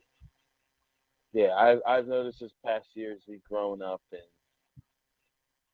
and even with the wrestling, like they've noticed something gone just like more and more, and like, and yeah, like I know they're proud, and like even AEW, they've watched AEW a few times, and I think it was like Dante Martin versus somebody. My grandmother literally saw Dante Martin. She goes, that ought to be you right there. Like, you know, she's like, I don't see you do that a million times. Like, you know. Oh So my it's God, like, that's grandma for you though. That's yeah. So for them, like they already know that I have the talent. I think they don't understand how hard it is to like necessarily be one of those guys to be, you know, showcase. So because to them, if you have it, why aren't you on TV? You know, Yeah. like, you know, like my dad, on the other hand, he understands. Like, I think most people understand, but older people, um, they might not understand as much. Like, and I won't even say older people. Like, I'll just say people that might not be in the loop of wrestling as much. You know, like because they like wrestling. My grandfather loves wrestling, but it's at a casual level. You know, they're Yeah. not.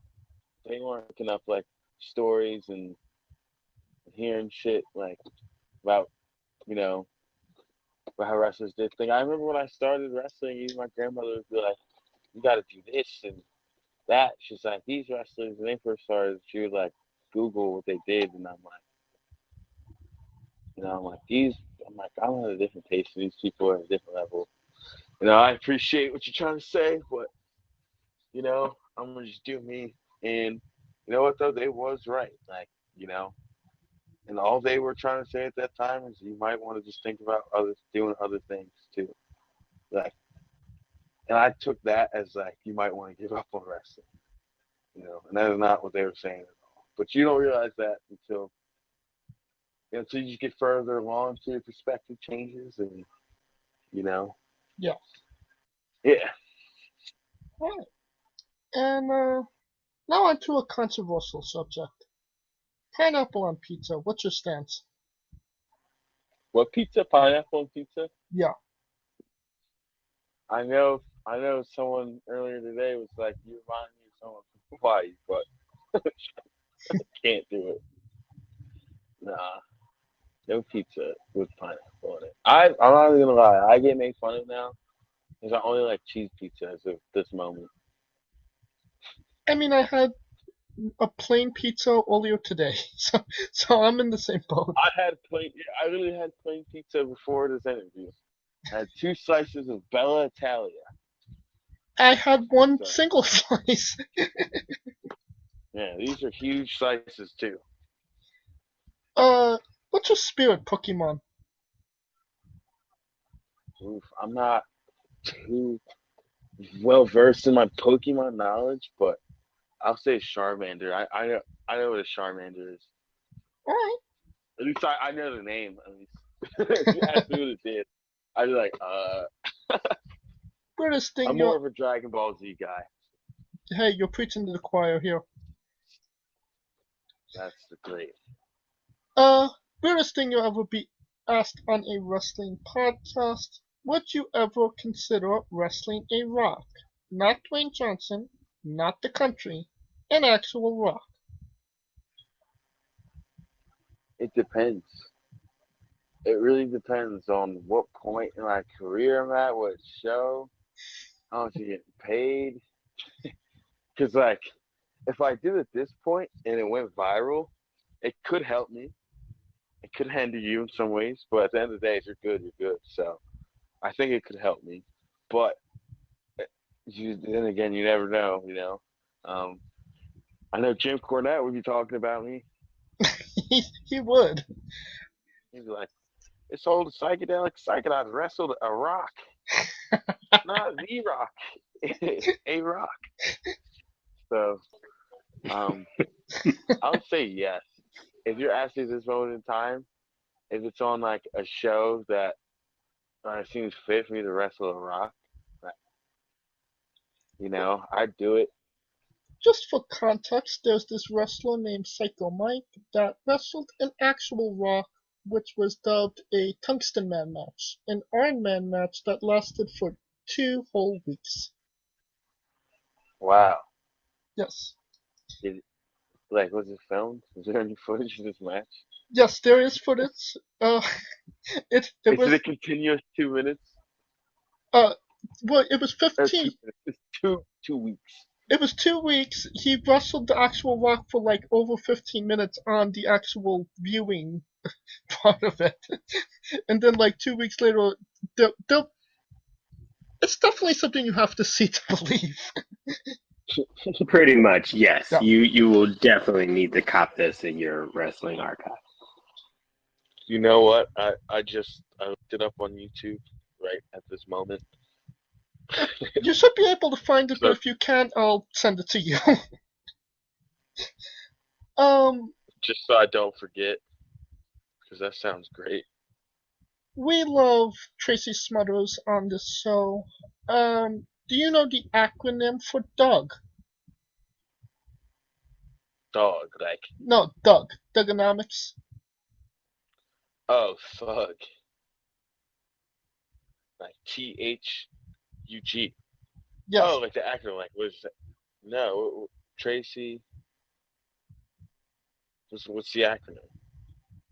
T is for terrible, H is for hell, U is for ugly, and G is for jail, 'cause a Doug can't spell.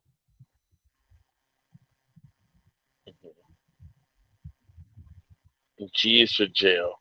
Yes. Now, well, once again, Okay. Was that a Tracy Smothers? that was a Tracy Smothers classic right there. Yeah, that's yeah, I remember. More of a southern thing than anything. But Yeah. no, it's not a southern thing. He was Italian. Don't let anybody tell you differently. The Southern Italian. Now, it is once again time for that segment, Kristian Robinson's Bizarre Adventure.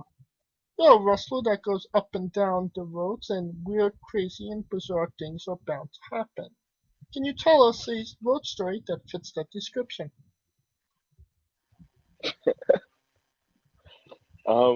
I know I do. I want to figure out which one I want to tell because there's every interview I ever do, I end up telling one, and as soon as it's over, I'm like, oh my god, why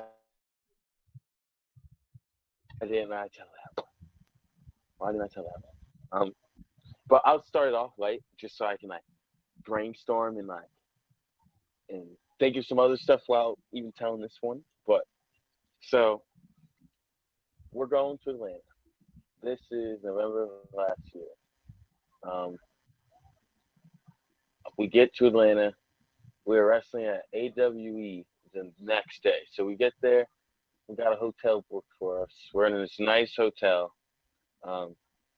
And we're at like the center mecca of Atlanta. So I don't remember exactly where. That's kind of messed up. But like really walk out of the hotel, it's popping. There's bars, there's restaurants, there's everything. So me and the boys, it's me, Patch Ellis, Griffin, and Charlie. We are going to get something to eat. I ordered nachos. So to put in perspective, these nachos, they cost like $11.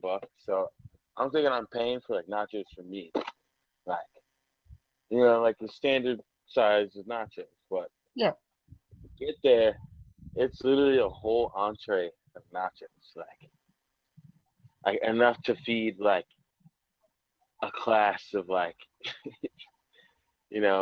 two third grade classes in a birthday party. Oh my gosh. There's like it's a whole entree nachos for $11. So I'm like, sweet, like take it back to the hotel. I'd probably eat like a quarter of it. I'm sharing the nachos. My TV just like fell, but like was saved by my pillow. That is so lucky. That is so lucky. All right. Sorry about that. Can you hear me? Oh shit. You're fine. Oh. So I get these nachos. I'm sharing them. I'm going to throw them out because like after a little bit, I'm like, nah, I'm too hungry, obviously. And Charlie's like, oh no, there's no trash can. Just put it in the freezer or the refrigerator. So I'm like, all right, yeah, there's a trash can. So I put the nachos in the fridge, like in the hotel fridge, and in the morning the next day, we're cleaning out. Like we're about to check out of the hotel. I take the nachos out and I'm about to like throw them away. And Charlie's like, what are you doing? And it's like, to find the trash can so he's out. And he's like, nah, that's all right. And I'm like, assuming he's gonna take care of him, and he just like proceeds to start eating cold nachos. Oh. What the? Yeah, I'm glad he has the same reaction as me. Oh my goodness, your stomach's on another planet eating. Oh What the? I couldn't even. No, my stomach. No. Eating cold Hell no. nachos. And like, I'm not gonna judge him. Yeah, I've seen weirder, and it really, according to other people, there's a few people. Actually, no, there's only one person that I met, and we were with her. I mentioned this, and like she was like, "Oh no, I eat cold nachos too," and I was like, "All right." That's the only other person I met. No, or no, it's the only other person I know that'll do that. But yeah, he proceeds to do that. And mind you, this is before we got to wrestle. Like, Charlie's in a tag team title match that night. Like, he's defending his titles. Like, it's a big night. Like, So I'm just like, damn, you're really just going to just like eat all them cold ass nachos. Like, all that cheese beans. Your soggy tortilla chips that aren't tortilla chips anymore. No. Yeah. Yeah, I was blasphemized. I had to make up a new word, dude. I I couldn't. And Griffin McCoy, he probably didn't tell you this, but he eats jelly. Just He would jelly, eat what? just jelly. Yeah, you Okay. heard it right, jelly. Like you'll just take a scoop of jelly. You know how some people eat peanut butter by itself. Yes. Yes. Peanut butter is not weird. I take scoops of peanut butter occasionally. Yeah. Jelly But I can though. see jelly. I can see jelly. You would take a scoop of jelly? Bro, before, like when I was younger, peanut butter and jelly was not my thing. I would just eat a jelly sandwich. So me Really? scooping Oh a no. thing of jelly was not my thing. Oh, Was all right. within That's my better. wheelhouse. Well, that's better than I just scoop of jelly, but a jelly sandwich. I can't. Man. I can't talk. Like when I was a kid and we were super poor, we used to make syrup sandwiches. Oh yeah, syrup sandwiches, sugar sandwiches. I have a son that eats like sour cream straight out the damn thing. So to me, nothing surprises me anymore. Like, like nothing fucking surprises me anymore. That's unheard of. Yeah, Like, Charlie Tiger also thinks that Greek yogurt is the same as sour cream. Right. they are not the same. No, they are not. They are not the same. They're definitely not the same. But all right. Give me 30 seconds to brainstorm one more good story. If not, I have one that I can't tell. But I really want it to be. I really want. There's so many good things. Like, there's so many things I can't. There's so many stories I can't tell here. But there's so many To protect good the stories. innocent. Yeah, to protect. Not even We ain't me, no but like snitches. I got some people too. Like it's We ain't not the even about feds. me, but um, um,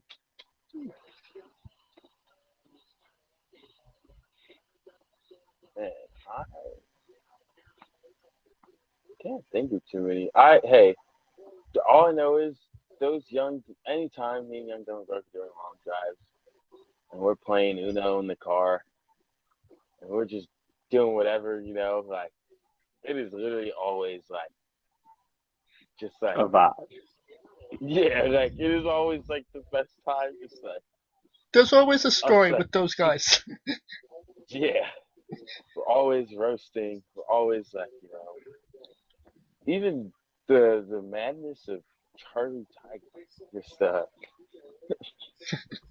funniest guy. You Well, really gotta keep tabs on the man, like so. I'll tell this one. So all right. I hope he doesn't get mad at me telling this, but I don't think he will. So a year ago, 2 years ago, I think. Damn, man, time's going by, but at the same place in Atlanta. Um, so the day before Atlanta, um, I did not plan to go. This was also my first time going here, and it was like a 15-hour car ride, and I definitely did not want to go this one time, but the circumstances leading up to it, I was kind of forced to go. Um, so me, Charlie, and Jay Free. I don't know if you've heard of Jay Free. I believe so, yes. Um, Jay Free's a battle rapper slash professional wrestler. He's great, by the way. Check out his battle rapping. He hasn't been wrestling as much. He's trying to get back in the game though. So, take a look at his stuff when you get a chance. But we go to his rap battle. And Charlie the next day had to be in Atlanta to win the tag team titles. So yes, this was 2 years ago. Now I remember he was about to win the tag team titles. But the other half of Young Dumb and Broke, Pat, Jordan, and Dom or Griffin, they were in Jersey. They were like staying the night at Jordan and Pat's place because they were going to go to Atlanta the night before or the night after. early the morning, the upcoming morning, to be there the next night. Charlie went to the rap battle with me and Jay. And initially, Griffin and Charlie are the primary drivers of our group. And initially, like, Dom was gonna pick up Charles from where he was, or no. Charles was gonna drive from his house to Jersey to meet up with them, but they did not want to wait for him because he was gonna end up being there a little late. Like, he was literally gonna end up being there late. And there's really no faults at side. All they were trying to do was make sure they were getting there. And Charlie was just trying to support his friend. And to be fair, Charlie did have, like, time. Like, he definitely had enough time. But the way things were working out, and, like, they were trying to leave without him because they were trying to get there in time. Because the past few times before that, they hadn't gotten there on time at all. And, like, in wrestling, if you can't get to the building on time, it just puts so much stress just on everything. So I understand what they're coming from. But they ended up being like, "Yo, Chuck, we can't take you. Sorry." So Dom is just gonna end up being in the title match, and Charlie was obviously. I don't get to relax. You've been on the phone doing your own thing. He spilled water all over his bed. And he didn't want to. He didn't want to, like, you know. He didn't want to be left out of, winning the world title or winning the tag team title. So he was definitely a little pissed. And Jay Free, we're with Jay, and we're like, you know what, man, we got to do the right thing. And we got to take him to Atlanta. And we're like, all right, we take him to Atlanta, but before leading up to that, Charlie's like mad, and I think he had some drink. We were all drinking a little bit, like, after rap battle, so he was like kind of drunk, and then he just proceeds to roll down the window and scream, "Fuck the world!"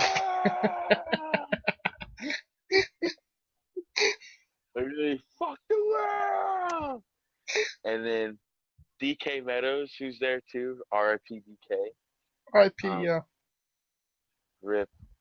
He grabs Charlie because Charlie's whole upper body is, like, out the front of the window, and, like, it almost looked like he tried to jump out the window, and he would grab him, and then he's just, like, pissed, like. And then me and Jay are like, all right, we gotta go to Atlanta. So we go to Atlanta, and that was literally just like a movie, because, like, we roll up there. They didn't know Charlie was coming, like, and Charlie, like, especially the way things went down, like, it was very hostile. Like, Charlie was like, "What are you trying to leave me?" and, like, whatever, and, like, like, things got kind of, like, we got there, and they're, like, kind of tense. Like, they're like, "Oh, you made it." And Charlie's like, "Yeah, I made it." And eventually ended up winning the world title, the season, not season, ended up winning the AWE tag team titles. And then it's a great night after. But even there that night, like, there was a Henny after the show, and, like, Murder One's there, Chip Day's there, like, literally everyone from, like, that Atlanta scene's outside. ACH is outside, and we're all just chatting and having, like, a great time, like, and, like, that's, like, one I can think of, like, now, because it was just at the top of my head. But yeah, that's, like, it's at least, those are stories I can at least tell you. Fair enough. And they were good stories. Thank you for sharing. Thank you, thank you for asking. I'm gonna think about those cold nachos. uh, on a more serious note, last time we asked you, where do you see yourself in 5 years? Let's simplify it a little bit more this time. What's your goal for this upcoming year? My goal for this upcoming year is to really show people. Like I think I'm doing it this year. Um, but my goal this upcoming year is to be one of the pillars of independent wrestling. Like, and I don't mean like by this time next year I expect to be Will Ospreay or like or anything like that. But even how dude, my one of my best friends, Jordan Oliver. Remember what people want to say? He's one of the pillars of independent wrestling right now. Like he's truly innovating, truly one of a kind, and people feel, people feel everything he's doing right now, and Yeah. I could say that I want to do that exact same. I want to do the exact same thing. I want people to know, like when I step in that ring, you Yeah. get 110%. What you see, people play gimmicks. I don't play gimmicks, I'm just me. And yeah, I think within the next year, that's really my main goal. To put anything, I guess, tangible on it, I'll say, I have yet to win a title yet in wrestling. Ooh, Yeah, right. how'd that happen? Selfishly, I don't know. We'll see though.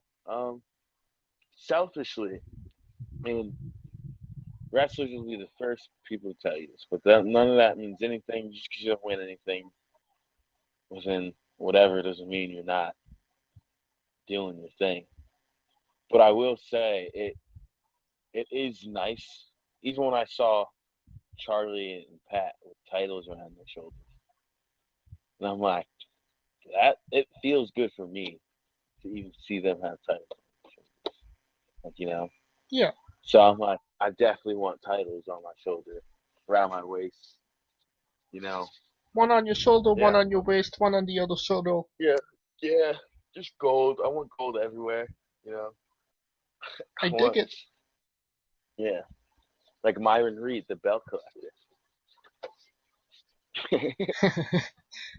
And since we are nearing the conclusion of this interview, we are wrestling with the 8 questions of doom. Okay, I'm ready for the question. This is actually the 8 questions of doom strikes back.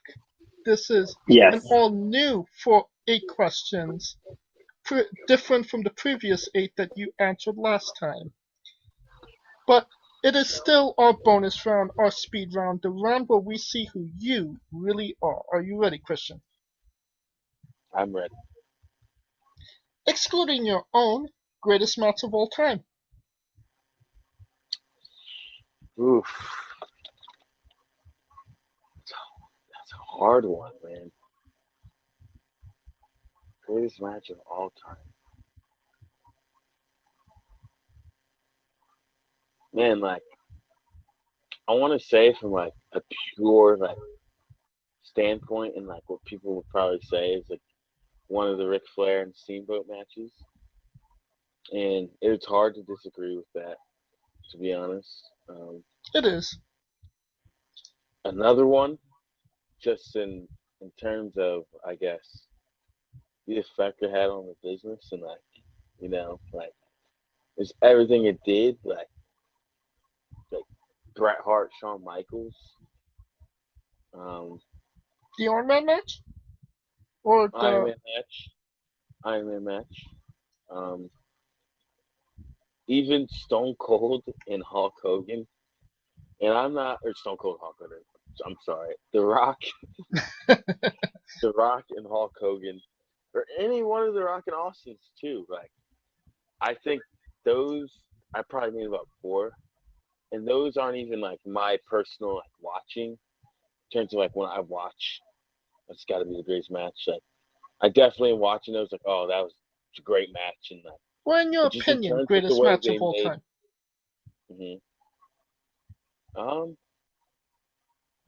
Dude, it's hard to argue with Kenny and Okada in terms of match pace and just like the limits that they really went to. I know it's like a general like totally like yeah, you probably had like 5 people say that, like. This is the Um, first time This is the first time I've asked the question. oh really? Yes. All right, cool. Maybe you'll hear more people say it. And even like man, like a Ricochet and Ospreay match, like I That's wouldn't say it's Super the greatest Juniors. match. I wouldn't say it's like the greatest match of all time in terms of like like in terms of what people would rank like the greatest match of all time, like like a Smark or like, but everything they did in that match, physically, how could you not put that up there as one of the greatest matches ever? Just like absolutely. ability wise, just like what was done in that match, and that goes the same thing for Kenny and Okada in a different sense, like very like great like athleticism in that match, but the storytelling that made the athleticism in that Okada match was what made it great. And the Ospreay and Ricochet, the athleticism that made that match great. And not necessarily the storytelling, All right. Opposite And end of but the that spectrum. match did have storytelling. Yeah. Opposite end of the spectrum. Worst match of all time. Oh my god. Man, I've seen a lot of bad matches by being an independent wrestler. But I won't do that to any of those guys. I will keep it strictly matches, matches that I've like watched, like maybe on TV, just like But man, there's so many. But like, this is the crazy thing. Like, I have literally a match I want to say. I can't say that though because like the people on the scene, like I don't want to shit on anyone. Get out that But even golden shovel. but even that you see it on TV, I'm trying to think like I've seen some terrible matches. Like, honestly, this ain't the worst match I've seen, like at all. But there was a really bad Eva Marie match I saw not too long ago.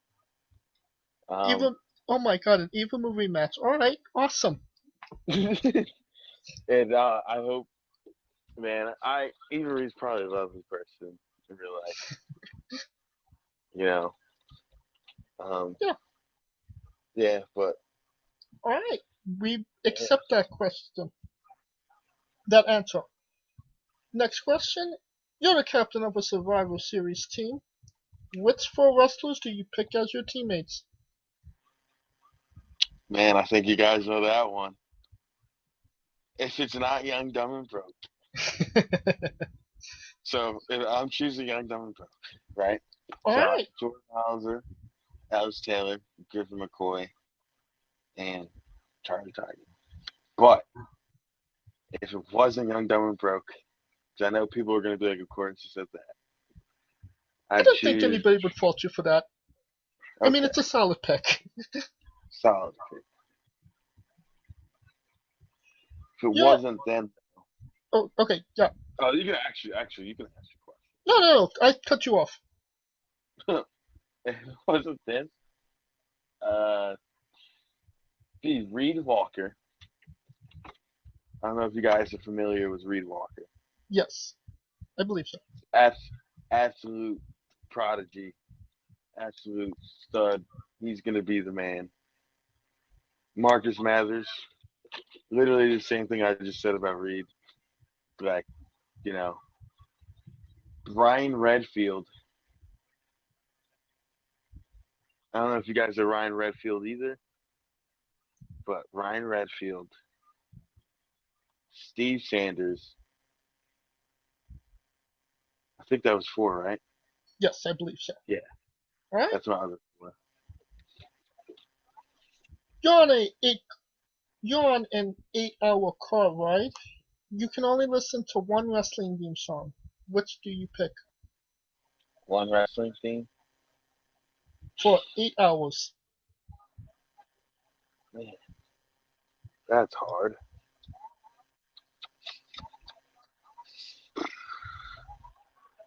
I want to say. So, can it be a mashup of 2 theme songs? Sure, why not? You know, like those wrestling mashups. There's this one on YouTube. It's a Christian theme song and Shinsuke Nakamura's. It is the most beautiful piece of music ever. Which It's like Christian theme? Unless the you're on your own? the 2005 version. Oh, Just Close Your Eyes by Just Close Your Eyes, but Waterproof the Blondes. original. Yes. And Shinsuke's theme song, The Rising Sun. They mashed the song together, and it just sounds like a real song. Like, just the key of both of the songs, and like how in sync one part is to another. Like, it's like a perfect, like, you know, I could listen to that for 8 hours. I probably have listened to that for 8 hours. I'm gonna have to Google that. That sounds really interesting. Yes, it's a great song. Is Chris Jericho a Canadian from Canada or an American from Canada? Are you asking? It's just like a. So I believe he was born in New York, right? Yes. But he's a Canadian. He'll tell you he's a Canadian. What did you say? He'll tell you he's Canadian, but technically born in America. But in your opinion, is he a Canadian from Canada or an American from Canada? I'd say he's a Canadian from Canada because, you know, he might not have been born in Canada. If he spent the majority of his youth in a place, that's where you're from. That, to me, like, if you moved, like, let's say you lived in like California until you were like 8 years old, but then like you moved to Philly when you're 8, and now you're like 20 years old, and they ask you where you're from. I think you're from Philly, like, just being honest, like, you know. Yeah. But yeah, but I'm sure some people think differently, you know. But I think wherever you spent the majority of your formative, especially those younger years, like, I think that's where you're from. Connecticut is in the New England region. WWE headquarters is located in Stamford. What is the average weight of an African elephant? Of an African elephant? Yes. What the hell? Yeah, I thought for a second I thought you asked me like a question recorded like you know how WWE got like they're like super black now. I'm like, what is their like average? I don't know, man. Let's say 3%. That is the correct answer. Wow. Finish the sentence. People are fake. Wrestling is Real. Yeah. And the last question, the main event, the thing everybody wants to know, as always, since the last time we've spoken. Have you ever had a conversation with a stranger in a supermarket about Darby Allin? Oh, you did ask me this last time. No, I haven't, but I feel like I feel like I will. I haven't. Like, And that is also the correct answer. Never And changes. it never I feel like changes one now. day I will. I got to see him live yesterday, which was great. It I've was actually like, met him. yeah, So, yeah. that's great. I've He's even never heard anyone speak of Darby Allen as a He did not. supermodel. So, He did not. so you're not alone.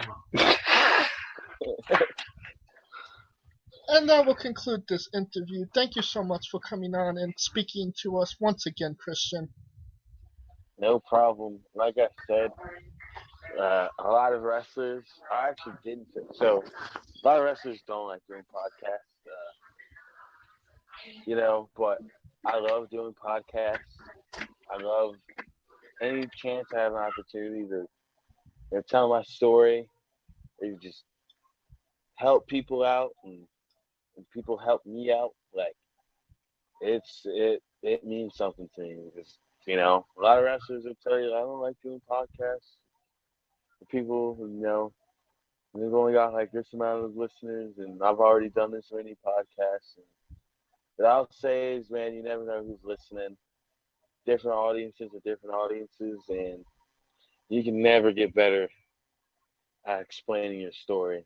Um, and you guys interviewed me when not a lot of people were trying to interview me. Like I could be The Rock, main event in WrestleMania, and movies or whatever. You guys can hit me up, and I'll still do your interview, no matter what point in my career I'm at. And that just goes back even to last year. Like, you guys really believed in me. You guys wanted me on your show. And especially at that point, a lot less people are showing you how much they believe in you and how special they are.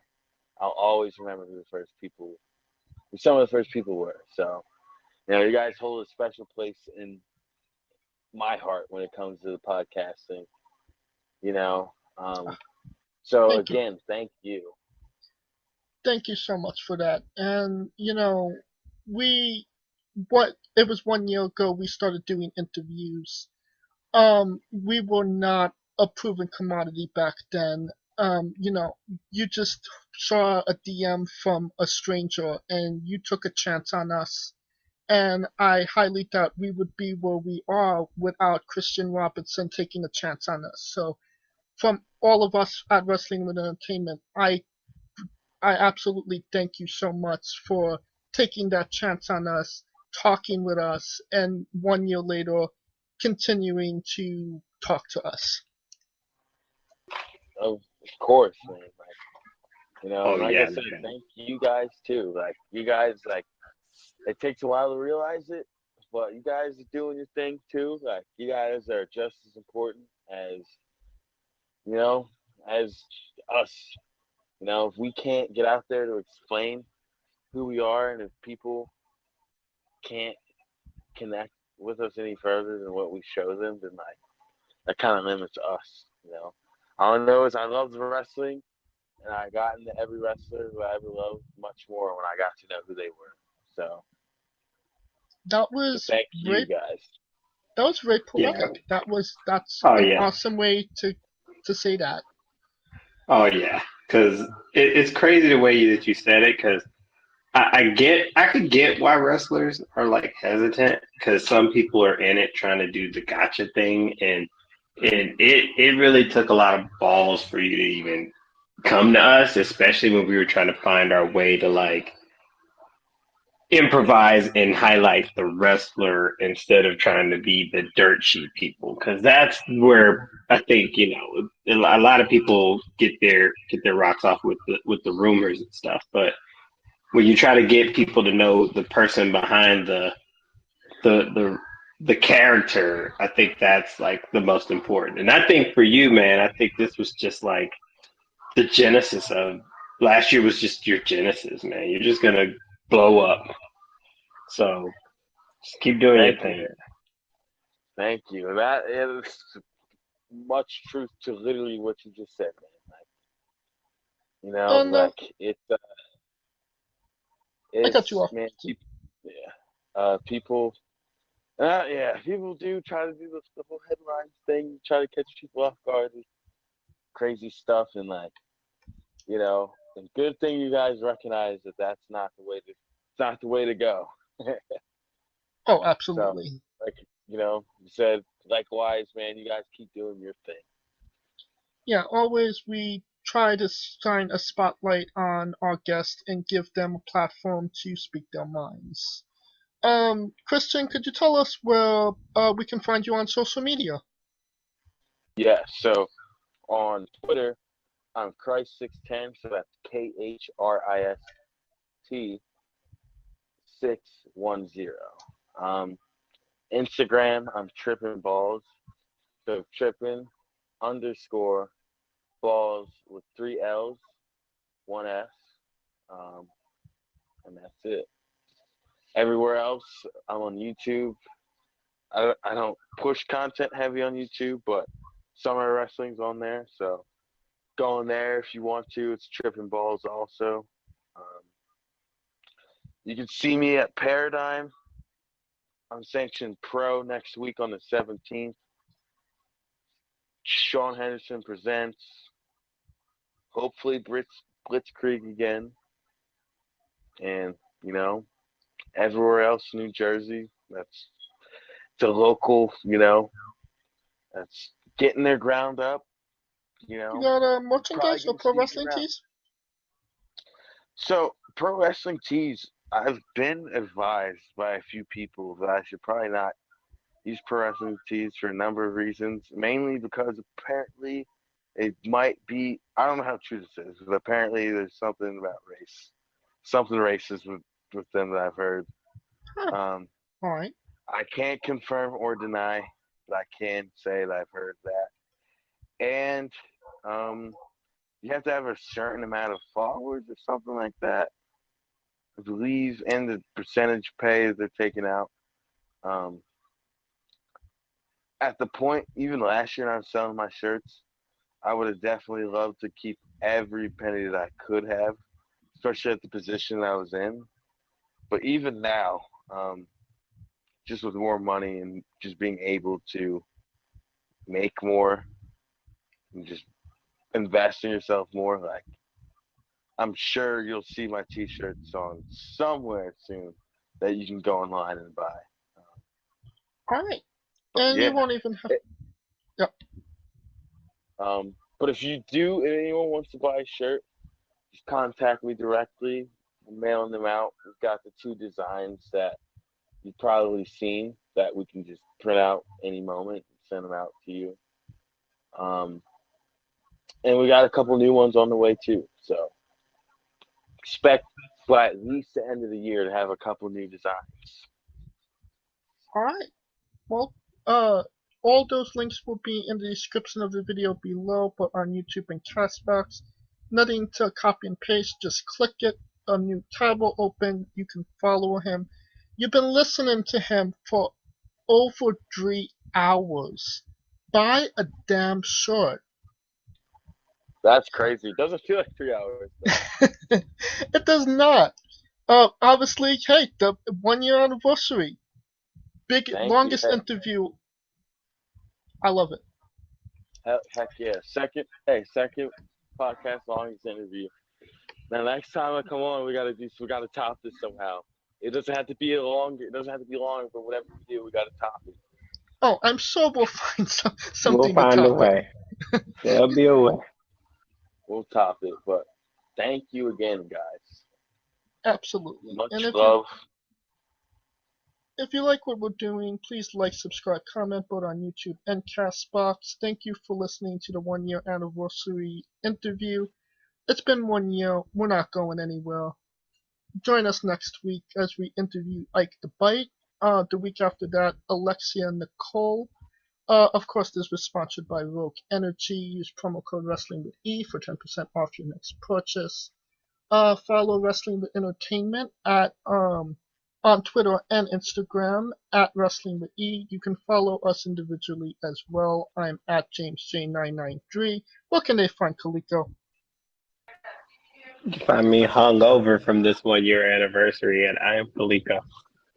And of course, you can find Scooter at Scooter Dust. Alright, Kristian, when I say wrestling wit, you say entertainment. Cool. For our very special guest, Kristian Robinson, Kaliko Yacht, Scooter Dust, I'm James J, and this has been Wrestling Wit Entertainment. 1 year anniversary. Hey guys, this is Brutal Bob Evans from Hangs with Bob Seminars and TheWrestleLife.com, and you are listening to Wrestling with Entertainment, one of my favorite podcasts in the whole wide world. Hey folks, this is the Colossal Mike Law, and you are listening to Wrestling with Entertainment. Enjoy the show, support these guys. We appreciate it very much. We'll see you at ringside.